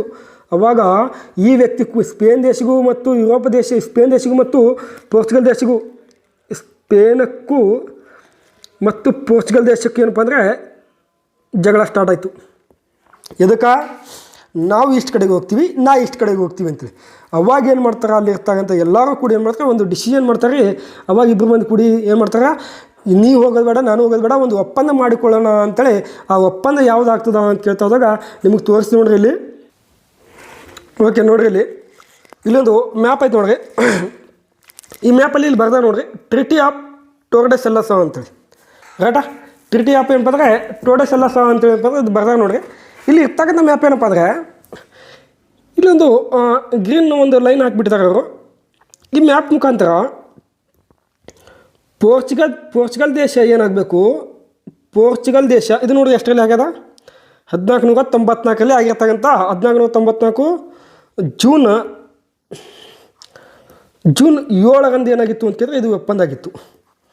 ಕರೆಕ್ಟಾ? 1494 ಜೂನ್ 7 ಏನು ಒಪ್ಪಂದ ಆಗಿತ್ತು ಅಂತ ಕೇಳಿದ್ರೆ ಪೋರ್ಚುಗೀಸರು ಏನು ಮಾಡಬೇಕು, ಪೂರ್ವದ ಕಡೆಗೆ ಹೋಗಬೇಕು. ಯಾವ್ದು ಕಡೆಗೆ? ಪೂರ್ವದ ಕಡೆಗೆ ಹೋಗಬೇಕು. ಇನ್ನು ಸ್ಪೇನ್ ದೇಶದವರು ಏನು ಮಾಡಬೇಕು, ಸ್ಪೇನ್ ದೇಶದವರು ಪಶ್ಚಿಮದ ಕಡೆಗೆ ಹೋಗಬೇಕು. ಯಾವ್ದು ಕಡೆಗೆ? ಪಶ್ಚಿಮದ ಕಡೆಗೆ ಹೋಗಬೇಕು ಅಂತೇಳಿ ಒಂದು ಒಪ್ಪಂದ ಆಗಿತ್ತು. ಅದೇ ಯಾವ ಒಪ್ಪಂದ ಅಂತ ಕೇಳಿದ್ರೆ ಟೋರ್ಡೆಸೆಲ್ಲಸ್ ಒಪ್ಪಂದ ಅಂತ ಹೇಳ್ತೀವಿ. ಅದು ಎಷ್ಟರಲ್ಲಿ ಆಯಿತು ಅಂತ ಕೇಳಿದ್ರೆ 1494 ಜೂನ್ 7 ಏನಾಗಿತ್ತು ಅಂತ ಕೇಳಿದ್ರೆ ಜೂನ್ 7 ಇದು ಒಪ್ಪಂದವನ್ನು ಆಗಿತ್ತು ರೀ. ಕ್ಲಿಯರ್ ಆಯಿತಾ? ಜೂನ್ 7 ಏನಾಗಿತ್ತು, ಈ ಒಪ್ಪಂದ ಆಗಿತ್ತು. ಯಾವ ಒಪ್ಪಂದ ಅಂತ ಕೇಳ್ತೋದಾಗ ಟ್ರಿಟಿ ಆಫ್ ಟೋರ್ಡೆಸೆಲ್ಲಸ್ ಅಥವಾ ಟೋರ್ಡೆಸೆಲ್ಲಸ್ ಒಪ್ಪಂದ ಅಂತ ಹೇಳ್ತಿರ್ತೀವಿ. ನಿಮ್ಗೆ ಇನ್ನೊಂದು ಮ್ಯಾಪನ್ನು ತೋರಿಸ್ಬೇಕಾದ್ರೆ ಓಕೆ ನೋಡಿ, ಈ ಮ್ಯಾಪ್ ನೋಡಿ, ಟ್ರಿಟಿ ಆಫ್ ಟೋರ್ಡೆಸೆಲ್ಲಸ್ ಅಂತ ಐತಿ. ಸೊ ಫಾರ್ ಪೋರ್ಚುಗಲ್ ಅಂತ ಕೊಟ್ಟಾರ, ಅಂದರೆ ಪೋರ್ಚುಗೀಸರು ಈ ಕಡೆಗೆ, ಅಂದರೆ ಯಾವ ಕಡೆಗೆ? ಪೂರ್ವದ ಕಡೆಗೆ. ಈ ಕಡೆ ಭಾರತ ಐತಾ ನಮ್ಮದು, ನಮ್ಮ ಪ್ರೀತಿಯ ಭಾರತ, ಮೇರಾ ಭಾರತ್ ಮಹಾನ್ ಹೈ. ನೋಡಿದ್ರ? ಈ ಕಡೆಗೆ ಫಾರ್ ಸ್ಪೇನ್, ಅಂದರೆ ಈ ಕಡೆಗೆ ಪಶ್ಚಿಮದ ಕಡೆಗೆ ಯಾರು ಹೋಗ್ತಾರೆ ಅಂತ ಕೇಳಿದ್ರೆ ಸ್ಪೇನ್ ದೇಶದವರು ಹೋಗ್ತಾರೆ. ಇವರು ಇಬ್ಬರ ಮಧ್ಯೆ ಆಗಿರ್ತಕ್ಕಂಥ ಒಂದು ಒಪ್ಪಂದ ಯಾವುದು ಅಂತ ಕೇಳಿದ್ರೆ ಟೋರ್ಡೆಸೆಲ್ಲಸ್ ಒಪ್ಪಂದ. ಗೊತ್ತಿರಲಿ, 1494 ಜೂನ್ 7 ಒಪ್ಪಂದ ಆಗಿರ್ತದೆ. ಸೊ ಹಾಗಾದರೆ ಈಗ ಏನು ಮಾಡೋಣ, ಕ್ಲಾಸಿನ ಕಡೆ ಅಲ್ಲಿ ಕ್ವಶನ್ ಬಳಿ ಬಂದುಬಿಡೋಣ. ನೋಡಿರಿ ಕ್ವಶನ್ ಏನಿತ್ತು ಅಂತ ಕೇಳಿದ್ರೆ ಟೋರ್ಡೆಸೆಲ್ಲಸ್ ಒಪ್ಪಂದ ನಡೆದಿದ್ದು ಯಾವಾಗ ಅಂತ ಕೇಳ್ತೋದಾಗ ಇಲ್ಲಿ ಕೊಟ್ಟರೆ ನೋಡಿರಿ 1494 ಜೂನ್ 7 ಒಪ್ಪಂದ ನಡೆದಿರ್ತಕ್ಕಂಥದ್ದು. ಇದು ಅಷ್ಟು ಏನು ಮಾಡಬೇಕು, ನಿಮಗೆ ಬರ್ತಕ್ಕಂಥದ್ದು ಒಂದು UPSC ಆಗಿರ್ಬೋದು ಮತ್ತು ನಿಮ್ಮ KPSC ಆಗಿರ್ಬೋದು, ಭಾಳ ಇಂಪಾರ್ಟೆಂಟ್ ಆಗಿರ್ತದೆ ಮಾಹಿತಿ. ಇದನ್ನು ಬರ್ಕೋಬೇಕು, ನೋಟ್ ಮಾಡ್ಕೋಬೇಕು, ಅಥವಾ ಸ್ಕ್ರೀನ್ಶಾಟ್ ಇರ್ತವ್ರಿ, ಏನಿರ್ತವ್ರಿ ಡಿಟೇಲ್ ಆಗಿರಪ್ಪ ಅಂದರೆ ಮಾಹಿತಿಯನ್ನು ಬರ್ಕೊಳ್ಳೋ ಪ್ರಯತ್ನ ಮಾಡಿರಿ. ಬುಕ್ಕಲ್ಲಿ ಸಿಗೋಲ್ಲ, ಅಲ್ಲೆಲ್ಲಿ ಹುಡ್ಕಾಡ್ಕೊಂಡು ತಂದಿರ್ತೀವಿ. ಕ್ಲಿಯರ್? ಇದು ಆಯಿತು ಅಂತ ಅಂದ್ಕೊಳ್ತೀನಿ. ಸೊ ನೆಕ್ಸ್ಟ್ ಕ್ವಶನ್ ಏನು ಮಾಡೋಣ ಅಂತ ಕೇಳಿದ್ರೆ ಹೋಗೋಣ, ಭಾಳ ಲೇಟ್ ಆಯಿತು. ಇವುಗಳಲ್ಲಿ ತಪ್ಪಾದ ಹೇಳಿಕೆ ಯಾವುದು? ನಮಗೆ ಇತ್ತತ್ಲಾಗ ಏನು ಮಾಡ್ತಾನೆ ಅಂತ ಕೇಳಿದ್ರೆ ಎಕ್ಸಾಮಲ್ಲಿ ಅತಿ ಹೆಚ್ಚು ಏನಪ್ಪ ಅಂದರೆ ಈ ಇದ್ರ ಮೇಲೆ ಹೇಳಿಕೆಗಳ ಮೇಲೆ ಏನು ಮಾಡ್ತಾನೆ ಕ್ವಶನ್ಗಳು ಕೇಳ್ತಾನೆ. ಯಾವುದು ತಪ್ಪು ಯಾವುದು ಸರಿ ಅನ್ನೋದು ಏನು ಮಾಡ್ತಾನೆ ಅತಿ ಹೆಚ್ಚಾಗಿ ಕೇಳ್ತಾನೆ. ಸೊ ಇವುಗಳಲ್ಲಿ ತಪ್ಪಾಗಿದ್ದು ಯಾವುದು ಅಂತ ಕೇಳಿದ್ರೆ ನೋಡಿರಿ, ಫಸ್ಟ್ ಏನಾದ್ರು ಆಪ್ಷನ್ಸ್ ಅಂತ ಕೇಳ್ತಾವಾಗ ಒಂದು ಪೋರ್ಚುಗೀಸರ ಕಂಪನಿಯ ಮೊದಲ ಹೆಸರು ಉಸ್ತಾದೋ ದ ಇಂಡಿಯಾ ಅಂತ ಕೊಟ್ಟಾರೆ. ಉಸ್ತಾದು ಸಾರಿ, ಇದು ಹೂ ಅಲ್ಲ, ಎಸ್ತಾದೋ ಇಂಡಿಯಾ ಆಗಬೇಕು ನೋಡ್ರಿ. ಯಾವ ಇಂಡಿಯಾ ಆಗಬೇಕು? ಎಸ್ತಾದೋ ದ ಇಂಡಿಯಾ. ಎಸ್ತಾದೋ ಕರೆಕ್ಟಾಗಿ ನೆನಪಿರಬೇಕು, ಎಸ್ತಾದೋ ದ ಇಂಡಿಯಾ ಅಂತ ಆಗ್ತದೆ. ರೈಟ್ ರೀ? ಎಸ್ತಾದೋ ಇಂಡಿಯಾ ಅಂತೇಳಿ ಏನಾಗ್ತದೆ ಹೆಸರನ್ನಾಗಿರ್ತದೆ. ಸೊ ಗೊತ್ತಿರಬೇಕು. ಸೊ ಎರಡನೇ ಆಪ್ಷನ್ಸ್ ಏನು ಕೊಟ್ಟಾರ ಅಂತ ಕೇಳಿದ್ರೆ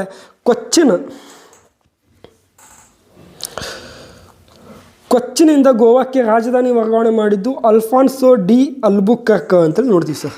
ಯಾರು? ಎರಡನೇ ಆಪ್ಷನ್ಸ್ ಏನು ಕೊಟ್ಟಾನ, ಕೊಚ್ಚಿನಿಂದ ಗೋವಾಕ್ಕೆ ವರ್ಗಾವಣೆ ಮಾಡಿದ್ದು ಅಲ್ಫಾನ್ಸೋ ಡಿ ಅಲ್ಬುಕರ್ಕ್ ಅಂತ ಮಾಡ್ತೀವಿ. ಹಾಗಾದ್ರೆ ಗೊತ್ತಿರಲಿ. ಮೂರನೇ ಆಪ್ಷನ್ಸ್ ಏನು ಕೊಟ್ಟಾನ, ಸೆಂಟ್ ಎಂಜೆಲೋ ಫೋರ್ಟ್ ಕಣ್ಣನೂರಿನಲ್ಲಿ ಕಂಡು ಬರುತ್ತದೆ ಅಂತೇಳಿ ಕೊಟ್ಟಾನ ಸರ್. ಕಣ್ಣನೂರಲ್ಲಿ ಕಂಡು ಬರ್ತದೆ. ಸೊ ನಾಲ್ಕನೇ ಏನು ಕೊಟ್ಟಾನ ಕೇಳಿದ್ರೆ, ಬಾಸ್ಫೋರಸ್ ಜಲಸಂಧಿಯ ಮೂಲಕ ಯುರೋಪಿಯನ್ನರು ವ್ಯಾಪಾರಕ್ಕೆ ನಡೆಯುತ್ತಿತ್ತು. ಅಂದರೆ ಇದು ಯುರೋಪಿಯನ್ನರ ವ್ಯಾಪಾರ ನಡೆಯುತ್ತಿತ್ತು ಅಂತ ಕೊಡಬೇಕು. ಯುರೋಪಿಯನ್ನರ ವ್ಯಾಪಾರವನ್ನು ನಡೆಯುತ್ತಿತ್ತು ಅನ್ನೋದು ಗೊತ್ತಿರಬೇಕು. ರೈಟ್ ರೀ. ಬಾಸ್ಫೋರಸ್ ಜಲಸಂಧಿಯ ಮೂಲಕ ಯುರೋಪಿಯನ್ನರ ವ್ಯಾಪಾರವನ್ನು ನಡೆಯುತ್ತಿತ್ತು ಅಂತ ಬರ್ತದೆ. ಸೊ ನೋಡೋಣ, ಆನ್ಸರ್ ಮಾಡಿರಿ, ಕ್ಲಿಯರಾಗಿ ಆನ್ಸರ್ ಮಾಡಿ ನೋಡೋಣ. ಹೇಳಿಕೆಗಳು ಬಟ್ ಟಫ್ ಆಗಿರ್ತವೆ, ಸ್ವಲ್ಪ ಗೊತ್ತಿರಬೇಕು. ಸೊ ಇಲ್ಲಿ ಪೋರ್ಚುಗೀಸ್ ಅಂತ ಬಂದಾಗ ನೋಡ್ರಿ, ಪೋರ್ಚುಗೀಸ್ ಕಂಪ್ನಿ ಅಂತ ಬಂದಾಗ ಪೋರ್ಚುಗೀಸ್ ಕಂಪ್ನಿ ಅನ್ಬೋದು ಮೊಟ್ಟ ಮೊದಲ ಬಾರಿಗೆ ಭಾರತಕ್ಕೆ ಬಂದಿರ್ತಕ್ಕಂಥ ವ್ಯಕ್ತಿಗಳು ಇವರೆಲ್ಲ. ಓಕೆನಾ. ಭಾರತದ ಕಡೆಗೆ ಬಂದ ಮೊದಲ ಕಂಪನಿ ಯಾವುದು ಅಂತ ಕೇಳಿದ್ರೆ ಪೋರ್ಚುಗೀಸ್ ಕಂಪನಿ. ಇದು ಗೊತ್ತಿರಲಿ. ಇದರ ಮೊದಲ ಹೆಸರು ಎಸ್ತಾದೋ ಇಂಡಿಯಾ. Is it right? ಅದರ ಮೊದಲ ಹೆಸರು ಏನದ, ಎಸ್ತಾದೋ ಇಂಡಿಯಾ ಅಂತೈತಿ. ಇದು ಏನಪ್ಪ ಅಂದರೆ ಸರಿಯಾದ ಉತ್ತರ. ಸೊ ನೆಕ್ಸ್ಟ್ ಏನು ಮಾಡೋಣ, ಕೊಚ್ಚಿನಿಂದ ಗೋವಾಕ್ಕೆ ರಾಜಧಾನಿಯನ್ನು ವರ್ಗಾವಣೆ ಮಾಡಿದ್ದು ಅಲ್ಫಾನ್ಸೋ ಡಿ ಅಲ್ಬುಕರ್ಕ್ ಅಂತೇಳಿ ಕೊಟ್ಟಾನ ರೀ. ಇನ್ನೊಂದು ಗೊತ್ತಿರಲಿ, ಇದು ಎಸ್ತಾದೋ ಇಂಡಿಯಾ ಕಂಪನಿಯನ್ನು ಸ್ಟಾರ್ಟ್ ಆಗಿದ್ದು 1498ರಲ್ಲಿ ಸ್ಟಾರ್ಟ್ ಆಗಿರ್ತಕ್ಕಂಥದ್ದು. ಸೊ ಇದನ್ನು 1500ರಲ್ಲಿ ಏನಾಗ್ತದೆ ಅಂತ ಕೇಳಿದ್ರೆ, ಇಲ್ಲಿ ಪೆಡ್ರೋ ಅಲ್ವಾರಿಸ್ ಎಂಬ ವ್ಯಕ್ತಿ ಬರ್ತಾನೆ ರೀ. ಪೆಡ್ರೋ ಅಲ್ವಾರಿಸ್ ಅಂತ ಒಬ್ಬ ವ್ಯಕ್ತಿ ಬರ್ತಾನೆ. ಈ ಪೆಡ್ರೋ ಅಲ್ವಾರಿಸ್ ಏನು ಮಾಡ್ತಾನೆ ಅಂತ ಕೇಳಿದ್ರೆ, ಈ ಕಂಪನಿಯ ಸ್ಟಾರ್ಟ್ ಮಾಡ್ತಾನೆ. ಇದಕ್ಕೆ ಪೋರ್ಚುಗೀಸ್ ಈಸ್ಟ್ ಇಂಡಿಯಾ ಕಂಪನಿ ಅಂತೇಳಿ ಕರಿತಾರೆ. ಯಾವಾಗ ಪೋರ್ಚುಗೀಸ್ ಈಸ್ಟ್ ಇಂಡಿಯಾ ನೋಡಿ, ನಿಮಗೆಲ್ಲ ಗೊತ್ತಿರಬೇಕು. ಇದಕ್ಕೆ ಈಸ್ಟ್ ಇಂಡಿಯಾ ಯಾಕೆ ಇಟ್ಟಾರ ಅಂತ ಕೇಳಿದ್ರೆ ಆಗ ನಿಮಗೆ ಎಕ್ಸ್ಪ್ಲೇನ್ ಮಾಡ್ದಲ್ಲ, ಅದ್ರ ಬೇಸ್ ಮೇಲೆ ಆಗ ಎಕ್ಸ್ಪ್ಲೇನ್ ಮಾಡ್ದಲ್ಲ ನಿಮ್ಗೆ ನಾನು ಈಸ್ಟ್ ಇಂಡಿಯಾ ಕಂಪನಿ ಅಂತೇಳಿ. ಅದಕ್ಕೆ ಈಸ್ಟ್ ಕಡೆಗೆ ಬರೋದ್ರಿಂದಾಗಿ ಈಸ್ಟ್ ಇಂಡಿಯಾ ಕಂಪನಿ ಅಂತೇಳಿ ಇಟ್ಟರು. ಕ್ಲಿಯರ್ ಆಯಿತಾ? ಇದಕ್ಕೆ 1500ರಲ್ಲಿ ಏನು ಮಾಡ್ತಾನೆ ಅಂತ ಕೇಳಿದ್ರೆ, 1500ರಲ್ಲಿ ಏನು ಮಾಡ್ತಾನೆ, ಇದಕ್ಕೆ ಪೆಡ್ರೋ ಅಲ್ವಾರಿಸ್ ಕೆಬ್ರಲ್ ಎಂಬ ವ್ಯಕ್ತಿ ಮಾಡ್ತಾನೆ. ಪೋರ್ಚ್ ಈಸ್ಟ್ ಇಂಡಿಯಾ ಕಂಪನಿ ಅಂತೇಳಿ ಹೆಸರನ್ನು ಕೊಟ್ಟಿರ್ತಾನೆ. ಸೊ ಇದೇನಪ್ಪ ಅಂದ್ರೆ ಭಾರತ ಕಡೆಗೆ ಬಂದಿರತಕ್ಕಂಥ ಕಂಪನಿ. ಇದು ರೈಟ್ ಆಗಿರ್ತಕ್ಕಂಥದ್ದು. ಕೊಚ್ಚಿನಿಂದ ಗೋವಾಕ್ಕೆ ರಾಜಧಾನಿ ವರ್ಗಾವಣೆ ಮಾಡಿದ್ದು ಅಲ್ಫಾನ್ಸೋ ಡಿ ಅಲ್ಬುಕರ್ಕ್. ಇದು ಏನಾಗ್ತದೆ, ತಪ್ಪಾಗಿರ್ತಕ್ಕಂಥ ಆನ್ಸರ್ ಆಗಿರ್ತದೆ. ಈ ಅಲ್ಫಾನ್ಸೋ ಡಿ ಅಲ್ಬುಕರ್ಕ್ ಅಂತ ಬಂದಾಗ ಇವನೇನಪ್ಪ ಅಂತ ಕೇಳಿದ್ರೆ ನಿಜವಾದ ಸ್ಥಾಪಕ. ಹೌದು, ಭಾರತಕ್ಕೆ ಬಂದಿರತಕ್ಕಂಥ ನಿಜವಾದ ಸ್ಥಾಪಕವಾಗಿದ್ದ. ಯಾಕೆ ನಿಜವಾದ ಸ್ಥಾಪಕ ಅಂತ ಕೇಳ್ತೀವಿ ಅಂದರೆ, ಈತನು ಏನಾಗಿದ್ದ ಅಂತ ಕೇಳಿದ್ರೆ ಅರಬ್ಬ ಸಾಗರದ ಕಡೆಗೆ ಕೂಡ ಏನಪ್ಪ ಅಂದ್ರೆ ಅರಬ್ಬದ ಕಡೆಗೆ ಕೂಡ ಏನು ಮಾಡ್ತದೆ, ಹಿಡಿತವನ್ನು ಇಟ್ಟಿದ್ದ. ಮತ್ತು ಮಲಕ್ಕಾ ಜಾವಾದ ಕಡೆ ಕೂಡ ಏನಪ್ಪ ಅಂದ್ರೆ ಅದನ್ನು ಕೂಡ ಹಿಡಿತವನ್ನು ಇಟ್ಟಿದ್ದ. ಮತ್ತೇನಪ್ಪ ಅಂದರೆ ಇಲ್ಲಿ ಭಾರತದಲ್ಲಿ ಇರ್ತಕ್ಕಂಥ ವಿಜಯನಗರ ಸಾಮ್ರಾಜ್ಯದ ಜೊತೆಗೆ ಸಂಬಂಧವನ್ನು ಬೆಳೆಸಿದ. ಸೊ ಎಂಥ ಸಂಬಂಧ, ಸ್ನೇಹ ಸಂಬಂಧ ಬೆಳೆಸಿದ. ಮತ್ತು ನೀವೇನೇನು ಅಂದ್ಕೊಂಡ್ಬಿಟ್ಟಿರಿ, ಸ್ನೇಹ ಸಂಬಂಧವನ್ನು ಬೆಳೆಸಿದ. ಸೊ ಸ್ನೇಹ ಸಂಬಂಧದ ಮೂಲಕ ಏನಪ್ಪ ಅಂದರೆ ಶ್ರೀಕೃಷ್ಣ ದೇವರಾಯನಿಂದ ಈತನ ಮೇರೆಗಿನಿಂದ ಏನು ಮಾಡ್ತಾನೆ ಅಂತ ಕೇಳಿದ್ರೆ ಗೋವಾವನ್ನು ವಶಪಡಿಸ್ಕೊಳ್ತಾನೆ. ಎಷ್ಟರಲ್ಲಿ ಅಂತ ಕೇಳಿದ್ರೆ 1510ರಲ್ಲಿ ಗೋವಾ ವಶಪಡಿಸ್ಕೊಳ್ತಾನೆ. ಸರ್ ಗೋವಾ ಯಾರದಿಂದಾಗಿತ್ತು ಅಂತ ಕೇಳಿದ್ರೆ ವಿಜಯಪುರದ ಯೂಸುಫ್ ಆದಿಲ್ ಶಾ ಕೈಯಲ್ಲಿತ್ತು. ಯಾರ ಕೈಯಲ್ಲಿತ್ತು? ಯೂಸುಫ್ ಆದಿಲ್ ಶಾ ಕೈಯಲ್ಲಿತ್ತು. ಈ ಯೂಸುಫ್ ಆದಿಲ್ ಶಾನಿಂದ ಏನು ಮಾಡ್ತಾನೆ ಕೇಳಿದ್ರೆ ಗೋವಾವನ್ನು ವಶಪಡಿಸ್ಕೊಳ್ತಾನೆ. ಯಾರು ಈ ವ್ಯಕ್ತಿ? ಅಲ್ಫಾನ್ಸೋ ಡಿ ಅಲ್ಬುಕರ್ಕ್ ಎಂಬ ವ್ಯಕ್ತಿ. ಈತನಿಗೆ ನಿಜವಾದ ಸ್ಥಾಪಕ ಅಂತ ಕೊಡ್ತಾರೆ. ಈತನ ಬಗ್ಗೆ ಅತಿಯಾದ ಮಾಹಿತಿ ಕೂಡ ಇದ್ದರೂ ಕೂಡ ಅಲ್ಲಿ ಏನಪ್ಪ ಅಂದ್ರೆ ಅದು ಕ್ಲಾಸಲ್ಲಿ ಡಿಸ್ಕಸ್ ಮಾಡಿರ್ತೀನಿ. ಇದು ಏನಪ್ಪ ಅಂದ್ರೆ ತಪ್ಪಾದ ಹೇಳಿಕೆ ಆಗಿರ್ತದೆ ನೋಡಿರಿ. ಹಾಗಾದ್ರೆ ಸರ್ ವರ್ಗಾವಣೆ ಮಾಡಿದವರು ಯಾರು ಅಂತ ಕೇಳ್ತಾ ಹೋದಾಗ, ಸೊ ಇಲ್ಲಿ ನೋಡಿರಿ ನಿಮಗೆ ನಾನು ಹೇಳ್ತೀನಿ, ರಾಜಧಾನಿಯನ್ನು ಕೊಚ್ಚಿನಿಂದ ಗೋವಾಕ್ಕೆ ವರ್ಗಾವಣೆ ಮಾಡಿದ ವ್ಯಕ್ತಿ ಯಾರಪ್ಪ ಅಂತ ಕೇಳಿದ್ರೆ ಕೂನೋ ಡಿ ನೀನೋ ಎಂಬ ವ್ಯಕ್ತಿ. ಕರೆಕ್ಟಾಗಿ ಗೊತ್ತಿರಬೇಕು ಇವೆಲ್ಲ. ಕೂನೋ ಡಿ ನೀನೋ ಎಂಬ ವ್ಯಕ್ತಿ ಏನು ಮಾಡ್ತಾನೆ ಕೇಳಿದ್ರೆ ಈತನು ವರ್ಗಾವಣೆ ಮಾಡ್ತಾನೆ ರಾಜಧಾನಿಯನ್ನು. ಎಲ್ಲಿಂದ ಎಲ್ಲಿವರೆಗೆ? ಕೊಚ್ಚಿನಿಂದ ಗೋವಾ. ಕ್ಲಿಯರಾ? ಹಾಗಾದರೆ ಇನ್ನೊಂದೇನಪ್ಪ ಅಂತ ಕೇಳ್ತೋದಾಗ ಈ ವ್ಯಕ್ತಿ ಏನು ಮಾಡ್ತಾನೆ ಕೇಳಿದ್ರೆ ಗೊತ್ತಿರಬೇಕು, ಈ ವ್ಯಕ್ತಿ ರಾಜಧಾನಿಯನ್ನು ವರ್ಗಾವಣೆ ಮಾಡ್ದ. ಹಾಗಾದರೆ ಇನ್ನೊಂದು ಗೊತ್ತಿರಲಿ, 1540ರಲ್ಲಿ ಭಾಳ ಇಂಪಾರ್ಟೆಂಟ್ ನೋಡಿದ್ದು PDO ಕ್ವಶನ್ಸು ಇಂಪಾರ್ಟೆಂಟ್ ಗೊತ್ತಿರಲಿಕ್ಕೆ. 1540ರಲ್ಲಿ ಇಸಾಯಿ ಧಾರ್ಮಿಕ ನ್ಯಾಯಾಲಯವನ್ನು ಕಟ್ಟಿಸಿದ್ದ. ನೋಡಿರಿ, ಇಸಾಯಿ ಧಾರ್ಮಿಕ ನ್ಯಾಯಾಲಯವನ್ನು ಏನು ಮಾಡ್ದ? ನಿರ್ಮಿಸಿದ ಅಂತ ಹೇಳ್ತೀವಿ ಸರ್. ಅದು ಎಷ್ಟರಲ್ಲಿಪ್ಪ ಅಂತ ಕೇಳಿದ್ರೆ ರಾಜಧಾನಿಯನ್ನು ವರ್ಗಾವಣೆ ಮಾಡಿದ್ವಿ ಎಷ್ಟರಲ್ಲಿ ಅಂತ ಕೇಳಿದ್ರೆ 1530 ನೋಡ್ರಿ. ಕರೆಕ್ಟಾಗಿ ಗೊತ್ತಿರಬೇಕು. ಯಾವಾಗ ಅಲ್ಫಾನ್ಸೋ ಡಿ ಅಲ್ಬುಕರ್ಕ್ ಹೋಗಿರ್ತಾನಲ್ಲ ಅದರ ನಂತರ ಬಂದು ಏನು ಮಾಡ್ತಾನೆ, ಇದನ್ನು ಸ್ಟಾರ್ಟ್ ಮಾಡಿರ್ತಾನವ. ಕರೆಕ್ಟ್ ರೀ? ಓಕೆ. ಇನ್ನೊಂದು ಗೊತ್ತಿರಲಿ, 1535ರಲ್ಲಿ ಏನು ಮಾಡ್ತಾನೆ ಅಂತ ಕೇಳಿದ್ರೆ ದಿಯು ಅಂತಕ್ಕಂಥ ಪ್ರದೇಶವನ್ನು ವಶಪಡಿಸ್ಕೊಳ್ತಾನೆ ರೀ. ಓಕೆನಾ? ದಿಯು ಅಂತಕ್ಕಂಥ ಪ್ರದೇಶ. ಮತ್ತು ಇನ್ನೊಂದು ನೆಕ್ಸ್ಟ್ 1559ರಲ್ಲಿ ಏನು ಮಾಡ್ತಾರೆ ಅಂತ ಕೇಳ್ತೋದಾಗ 1559ರಲ್ಲಿ ಪೋರ್ಚುಗೀಸರು ದಮನ್ ಅಂತಕ್ಕಂಥ ಪ್ರದೇಶನ ಕೂಡ ವಶಪಡಿಸ್ಕೊಳ್ತಾರೆ. ದಮನ್ ಅಂತಕ್ಕಂಥ ಪ್ರದೇಶವನ್ನು ಕೂಡ 1559ರಲ್ಲಿ ವಶಪಡಿಸ್ಕೊಳ್ತಾರೆ. 1535ರಲ್ಲಿ ದೀವ್ ಅಂತಕ್ಕಂಥ ಪ್ರದೇಶನ ಕೂಡ ಮಾಡ್ತಾರೆ ವಶಪಡಿಸ್ಕೊಳ್ತಾರೆ. ಸೊ ಇನ್ನೊಂದು ಗೊತ್ತಿರಲಿ, ಗೋವಾನಿಂದ ಕೊಚ್ಚಿಗೆ ರಾಜಧಾನಿಯನ್ನು ಇದು ಕೊಚ್ಚಿನಿಂದ ಗೋವಾಗೆ ರಾಜಧಾನಿ ಮಾಡಿದ ವ್ಯಕ್ತಿ ಯಾರಪ್ಪ ಅಂತ ಕೇಳಿದ್ರೆ ಕೂಲೋ ಡಿ ನೀನೋ ಅಂತಕ್ಕಂಥ ವ್ಯಕ್ತಿ. ಇನ್ನೊಂದು ಗೊತ್ತಿರಲಿ ಇವ್ರ ಬಗ್ಗೆ, ಇನ್ನೊಬ್ಬ ವ್ಯಕ್ತಿ ಬರ್ತಾನೆ ಯಾರು ಅಂತ ಕೇಳಿದ್ರೆ ಫ್ರಾನ್ಸಿಸ್ಕೋ ಡಿ ಡಿಸೋಜಾ ಅಂತೇಳಿ ವ್ಯಕ್ತಿ ಬರ್ತಾನೆ ರೀ. ಫ್ರಾನ್ಸಿಸ್ಕೋ ಡಿ ಡಿಸೋಜಾ ಅಂತಕ್ಕಂಥ ವ್ಯಕ್ತಿ. ಈ ವ್ಯಕ್ತಿ ಕಾಲದಲ್ಲಿ ಏನಪ್ಪ ಅಂದರೆ ಸಂತ ಜೇವಿಯರ್ ಎಂಬ ವ್ಯಕ್ತಿ ಮೊಟ್ಟ ಮೊದಲ ಬಾರಿಗೆ ಭಾರತಕ್ಕೆ ಬಂದಿರ್ತಾನೆ ರೀ. ಇವನೊಬ್ಬ ಕ್ರೈಸ್ತ ಧರ್ಮದ ಪೋಪು ಸಂತ ಜೇವಿಯರ್ ಎಂಬ ವ್ಯಕ್ತಿ ಮತ್ತು ಭಾರತಕ್ಕೆ ಬಂದಿರ್ತಾನೆ. ಬಂದು ಏನು ಮಾಡ್ತಾನಪ್ಪ ಅಂತ ಕೇಳ್ತದಾಗ ಈ ಮಲಬಾರ್ ತೀರದಲ್ಲಿದ್ದ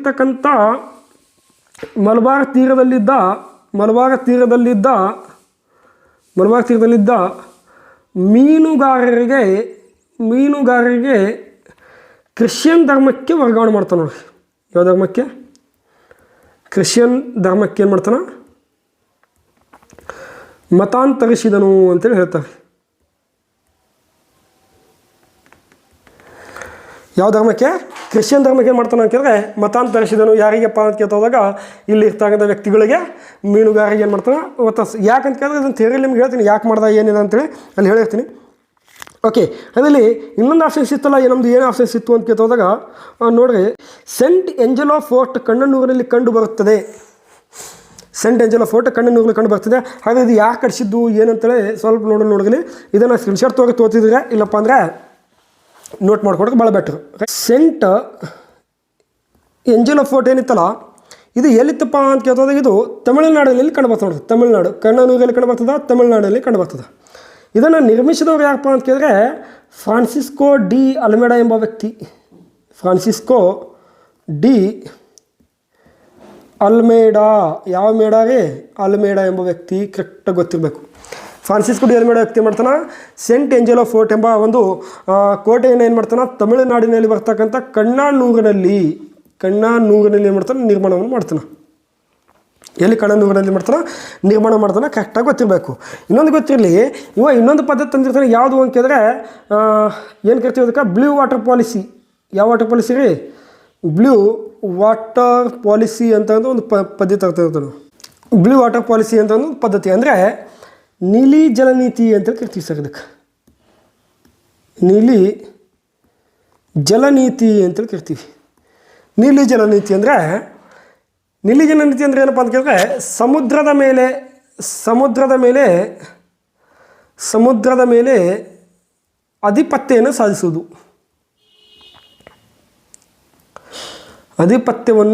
ಸಾಧಿಸುವುದು. ಸಮುದ್ರದ ಮೇಲೆ ಆಧಿಪತ್ಯವನ್ನು ಸಾಧಿಸುವುದು ಪದ್ಧತಿ ಯಾವುದು ಅಂತ ಕೇಳಿದ್ರೆ ನೀಲಿ ಜಲನೀತಿ. ಏನಾಗಿತ್ತು ಅಂತ ಕೇಳಿದ್ರೆ ಭಾರತದಲ್ಲಿ ಯಾರೇ ಬಂದರೂ ಕೂಡ ಏನಪ್ಪ ಅಂದರೆ ಪೋರ್ಚುಗೀಸರಿಗೆ ಕೇಳೇ ಏನು ಮಾಡಬೇಕು, ವ್ಯಾಪಾರವನ್ನು ಮಾಡಬೇಕು ಅನ್ನೋ ಉದ್ದೇಶ ಇತ್ತಿಂದು. ಯಾರ್ದು? ಫ್ರಾನ್ಸಿಸ್ಕೋ ಯಾರು ಅಲ್ಮೇಡಾದು. ಅಂದರೆ ನೀಲಿ ಜಲನೀತಿ ಅಂದರೆ ಯಾರೇ ಕೂಡ ಸಮುದ್ರದಲ್ಲಿ ಬರಬೇಕಾದ್ರೆ ಆತನಂದು ಏನು ಮಾಡಬೇಕು, ಪರ್ಮಿಷನ್ ತೆಗಿಬೇಕು. ಯಾರು ಪರ್ಮಿಷನ್ ತೊಗೋಬೇಕ್ರಿ? ಈತನ ಪರ್ಮಿಷನ್ ತೊಗೋಬೇಕು. ಇದಕ್ಕೆ ಇನ್ನೊಂದು ರೀತಿಯಲ್ಲಿ ಕೇಳ್ತಾರೆ. ಏನು ಕೇಳ್ತಾರೆ ಅಂತ ಕೇಳಿದ್ರೆ ಇದಕ್ಕೆ ಇನ್ನೊಂದು ರೀತಿಯಲ್ಲಿ ಕೇಳ್ತಾರೆ ನೋಡಿ, ಕಾರ್ಟೇಜ್ ಸಿಸ್ಟಮ್ ಅಂತ ಕೂಡ ಕೇಳ್ಬೋದು. ಇತ್ತಿತ್ತಲಾಗಿ ಕಾರ್ಟೇಜ್ ಸಿಸ್ಟಮ್ ಅಂತೇಳಿ ಕೂಡ ಕರೀತಾರೆ ಇದಕ್ಕೆ. ಇದೇ ಪದ್ಧತಿಗೆ ಏನು ಕೇಳ್ತಾರೆ? ಕಾರ್ಟೇಜ್ ಸಿಸ್ಟಮ್ ಅಂತೇಳಿ ಇನ್ನೊಂದು ಹೆಸರು ಐತಿ. ಇದಕ್ಕೆ ಇನ್ನೊಂದು ಏನು ಕೇಳ್ತಾರೆ ಅಂತ ಕೇಳಿದ್ರೆ ಶಾಂತ ನೀತಿ ಅಂತೇಳಿ ಕೂಡ ಕರೀತಾರೆ. ಶಾಂತ ಜಲನೀತಿ ಅಂತೇಳಿ ಕೂಡ ಕರೀತಾರೆ. ಎಲ್ಲ ನೆನಪಿರಬೇಕು. ಈ ನೀತಿಯನ್ನು ಮಾಡಿದಾಗ ಏನಾಗ್ತದೆ ಅಂತ ಕೇಳಿದ್ರೆ ಈ ನೀತಿ ಮಾಡಿದ ಇದರಿಂದ ಇಲ್ಲಿರ್ತಕ್ಕಂಥ ಅರಬ್ಬರಿಗೆ ಏನಾಯಿತು ಅಂತಂದರೆ ಸಿಟ್ಟು ಬಂದುಬಿಡ್ತದೆ ರೀ. ಅರಬ್ಬರು ಏನು ಮಾಡ್ತಾರೆ, ಈ ಅಲ್ಮೇಡಾನ ಮೇಲೆ ಏನು ಮಾಡ್ತಾರೆ ಅಂತ ಕೇಳಿದ್ರೆ ಯುದ್ಧ ಮಾಡಿಬಿಡ್ತಾರೆ. ಅಲ್ಮೇಡ ಮೇಲೆ ಯುದ್ಧ ಮಾಡ್ತಾರೆ. ಯಾವಾಗ ಅಲ್ಮೇಡ ಮೇಲೆ ಯುದ್ಧ ಮಾಡಿದಾಗ ಈತನ ಮೇಲೆ ಯಾವ ಕದನ ಆಗಿರ್ತದೆ ಅಂತ ಕೇಳಿದ್ರೆ ಚೌಲ್ ಅಂತಕ್ಕಂಥ ಕದನ ಮಾಡ್ತಾರೆ. ಬೇರೆ ಗೊತ್ತಿರಬೇಕು. ಅರಬ್ಬರಿಗೂ ವರ್ಚಸ್ಸ ಅಲ್ಮೇಡ ಮಧ್ಯ ನಡೆದಿರ್ತಕ್ಕಂಥ ಕದನ ಯಾವುದು? ಚೌಲ್ ಕದನ. ಈ ಕದನದಲ್ಲಿ ಅಲ್ಮೇಡನ ಮಗವಾಗಿರ್ತಕ್ಕಂಥ ಯಾರು? ಲಾರೆಂಕೋ ಡಿ ಅಲ್ಮೇಡಾ. ಯಾವ ಅಲ್ಮೇಡಾ ರೀ? ಲಾರೆಂಕೋ ಡಿ ಅಲ್ಮೇಡಾ ಅಂತಕ್ಕಂಥ ವ್ಯಕ್ತಿ. ಈತನ ಮಗ ಇದ್ದವ. ಯಾರ ಮಗ? ಫ್ರಾನ್ಸಿಸ್ಕೋ ಡಿ ಅಲ್ಮೇಡನ ಮಗ. ಇವನಿಗೆ ಏನಾಗ್ತಾನೆ ಸಹಿತನವ. ಯಾವ ಕದನದಲ್ಲಿ? ಚೌಲ ಕದನದಲ್ಲಿ. ಇದು ನಡೆದಿದ್ದು ಚೌಲ ಕದನ 1508-9 ಸಂದರ್ಭದಲ್ಲಿ ನಡೆದಿರ್ತಾನೆ. ಇದ್ರ ನಂತರ ಅಲ್ಫಾನ್ಸೋ ಡಿ ಆಲ್ಬುಕರ್ಕ್ ಬಂದಿರ್ತಾನೆ. ಈ ಮಗ ಸತ್ತಾಗ ಏನು ಮಾಡ್ತಾನೆ, ಬಿಟ್ಟು ಓಡೋಗ್ಬಿಡ್ತಾನೆ ರೀ. ಇದನ್ನು ಏನೇನು ಮಾಡಿರ್ತಾನೆ ಏನಿರುತ್ತೆ ಮುಂದೆ ನೋಡೋಣ. ಮುಂದಿನ ಕ್ವಶನ್ ಬಂದಾಗ ಇದನ್ನು ನೋಟ್ ಮಾಡ್ಕೋರಿ. ಕ್ಲಿಯರಾ? ಸೊ ನೆಕ್ಸ್ಟ್ ಇನ್ನೊಂದೇನಿತ್ತು ಕ್ವಶನ್ ಅಂತ ಕೇಳಿದ್ರೆ ಇಲ್ಲಿ ಬಾಸ್ಫೋರಸ್ ಜಲಸಂಧಿಯ ಮೂಲಕ ಯುರೋಪಿಯನ್ನರ ವ್ಯಾಪಾರ ನಡೆಯುತ್ತಿತ್ತು ಅಂತ ಒಂದು ಕ್ವಶನ್ ಐತಿ. ಓಕೆ ಸರ್, ನಡೀತಿತ್ತು. ಹೆಂಗಪ್ಪ ಅಂತ ಕೇಳಿದ್ರೆ ಇದು ಬರ್ತಕ್ಕಂಥದ್ದು ಎಲ್ಲಿ ಬರ್ತದಪ್ಪ, ಬಾಸ್ಫೋರಸ್ ಒಂದು ಜಲಸಂಧಿ ಎಲ್ಲಿ ಬರ್ತದಪ್ಪ ಅಂತ ಕೇಳ್ತಾ ಹೋದಾಗ ಇದು ಕಪ್ಪು ಸಮುದ್ರ ಅಂತ ನೋಡಿರ, ಕಪ್ಪು ಸಮುದ್ರ ಮತ್ತು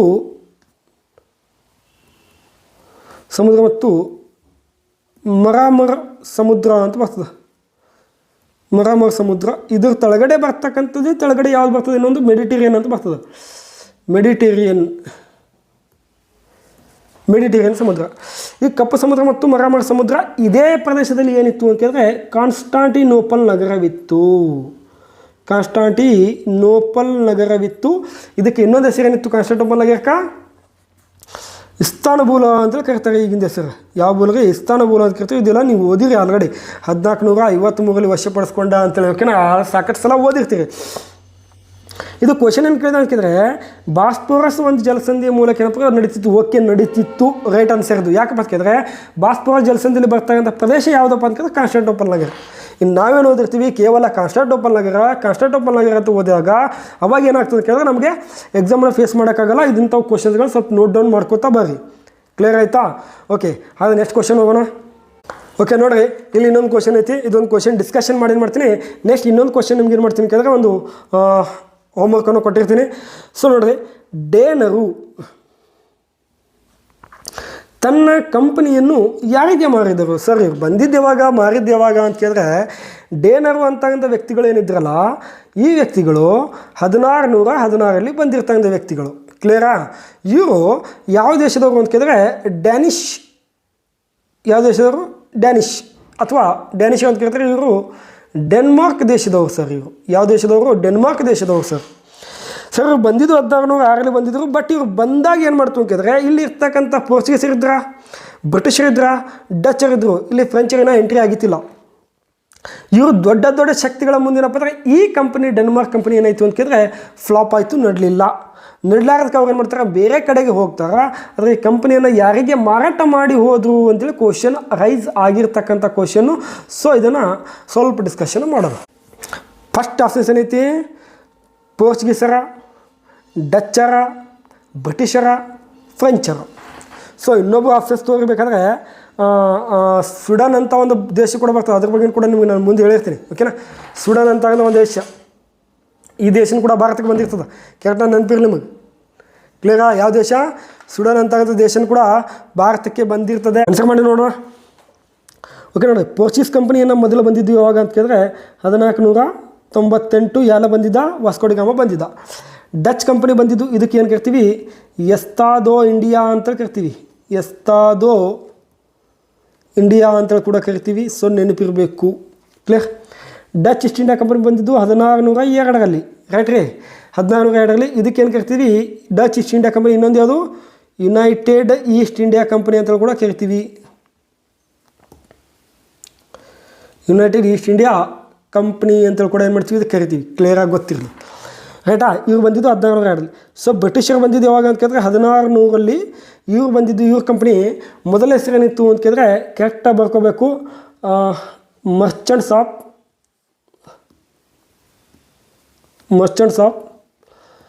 ಲಂಡನ್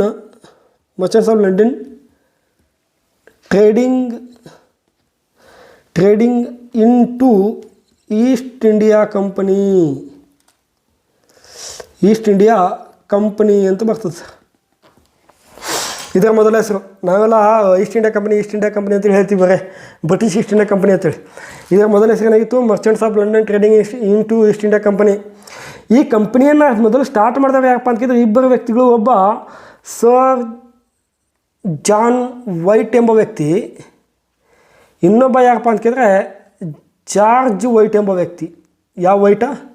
ಜಾರ್ಜ್ ವೈಟ್ ಎಂಬ ವ್ಯಕ್ತಿ. ಸೊ ಮಾಹಿತಿ ಭಾಳ ಇಂಪಾರ್ಟೆಂಟ್ ಆಗಿರ್ತಕ್ಕಂಥದ್ದು, ನೋಟ್ ಮಾಡ್ಕೋಬೇಕು. ಈ ಕಂಪ್ನಿಯನ್ನು ಆರಂಭ ಮಾಡೋಕ್ಕೆ ಅತಿ ಹೆಚ್ಚು ಪರಿಶ್ರಮ ಪಟ್ಟಿರ್ತಕ್ಕಂಥ ವ್ಯಕ್ತಿ ಯಾಕಪ್ಪ ಅಂತ ಕೇಳಿದ್ರೆ ಸರ್ ಜಾನ್ ವೈಟ್ ಎಂಬ ವ್ಯಕ್ತಿ. ಅದಕ್ಕೆ ಇದಕ್ಕೆ ಇನ್ನೊಂದು ಹೆಸರು ಏನಂತ ಕೇಳಿದ್ರೆ ಜಾನ್ ಕಂಪನಿ ಅಂತೇಳಿ ಕೂಡ ಕರೀತಾರೆ.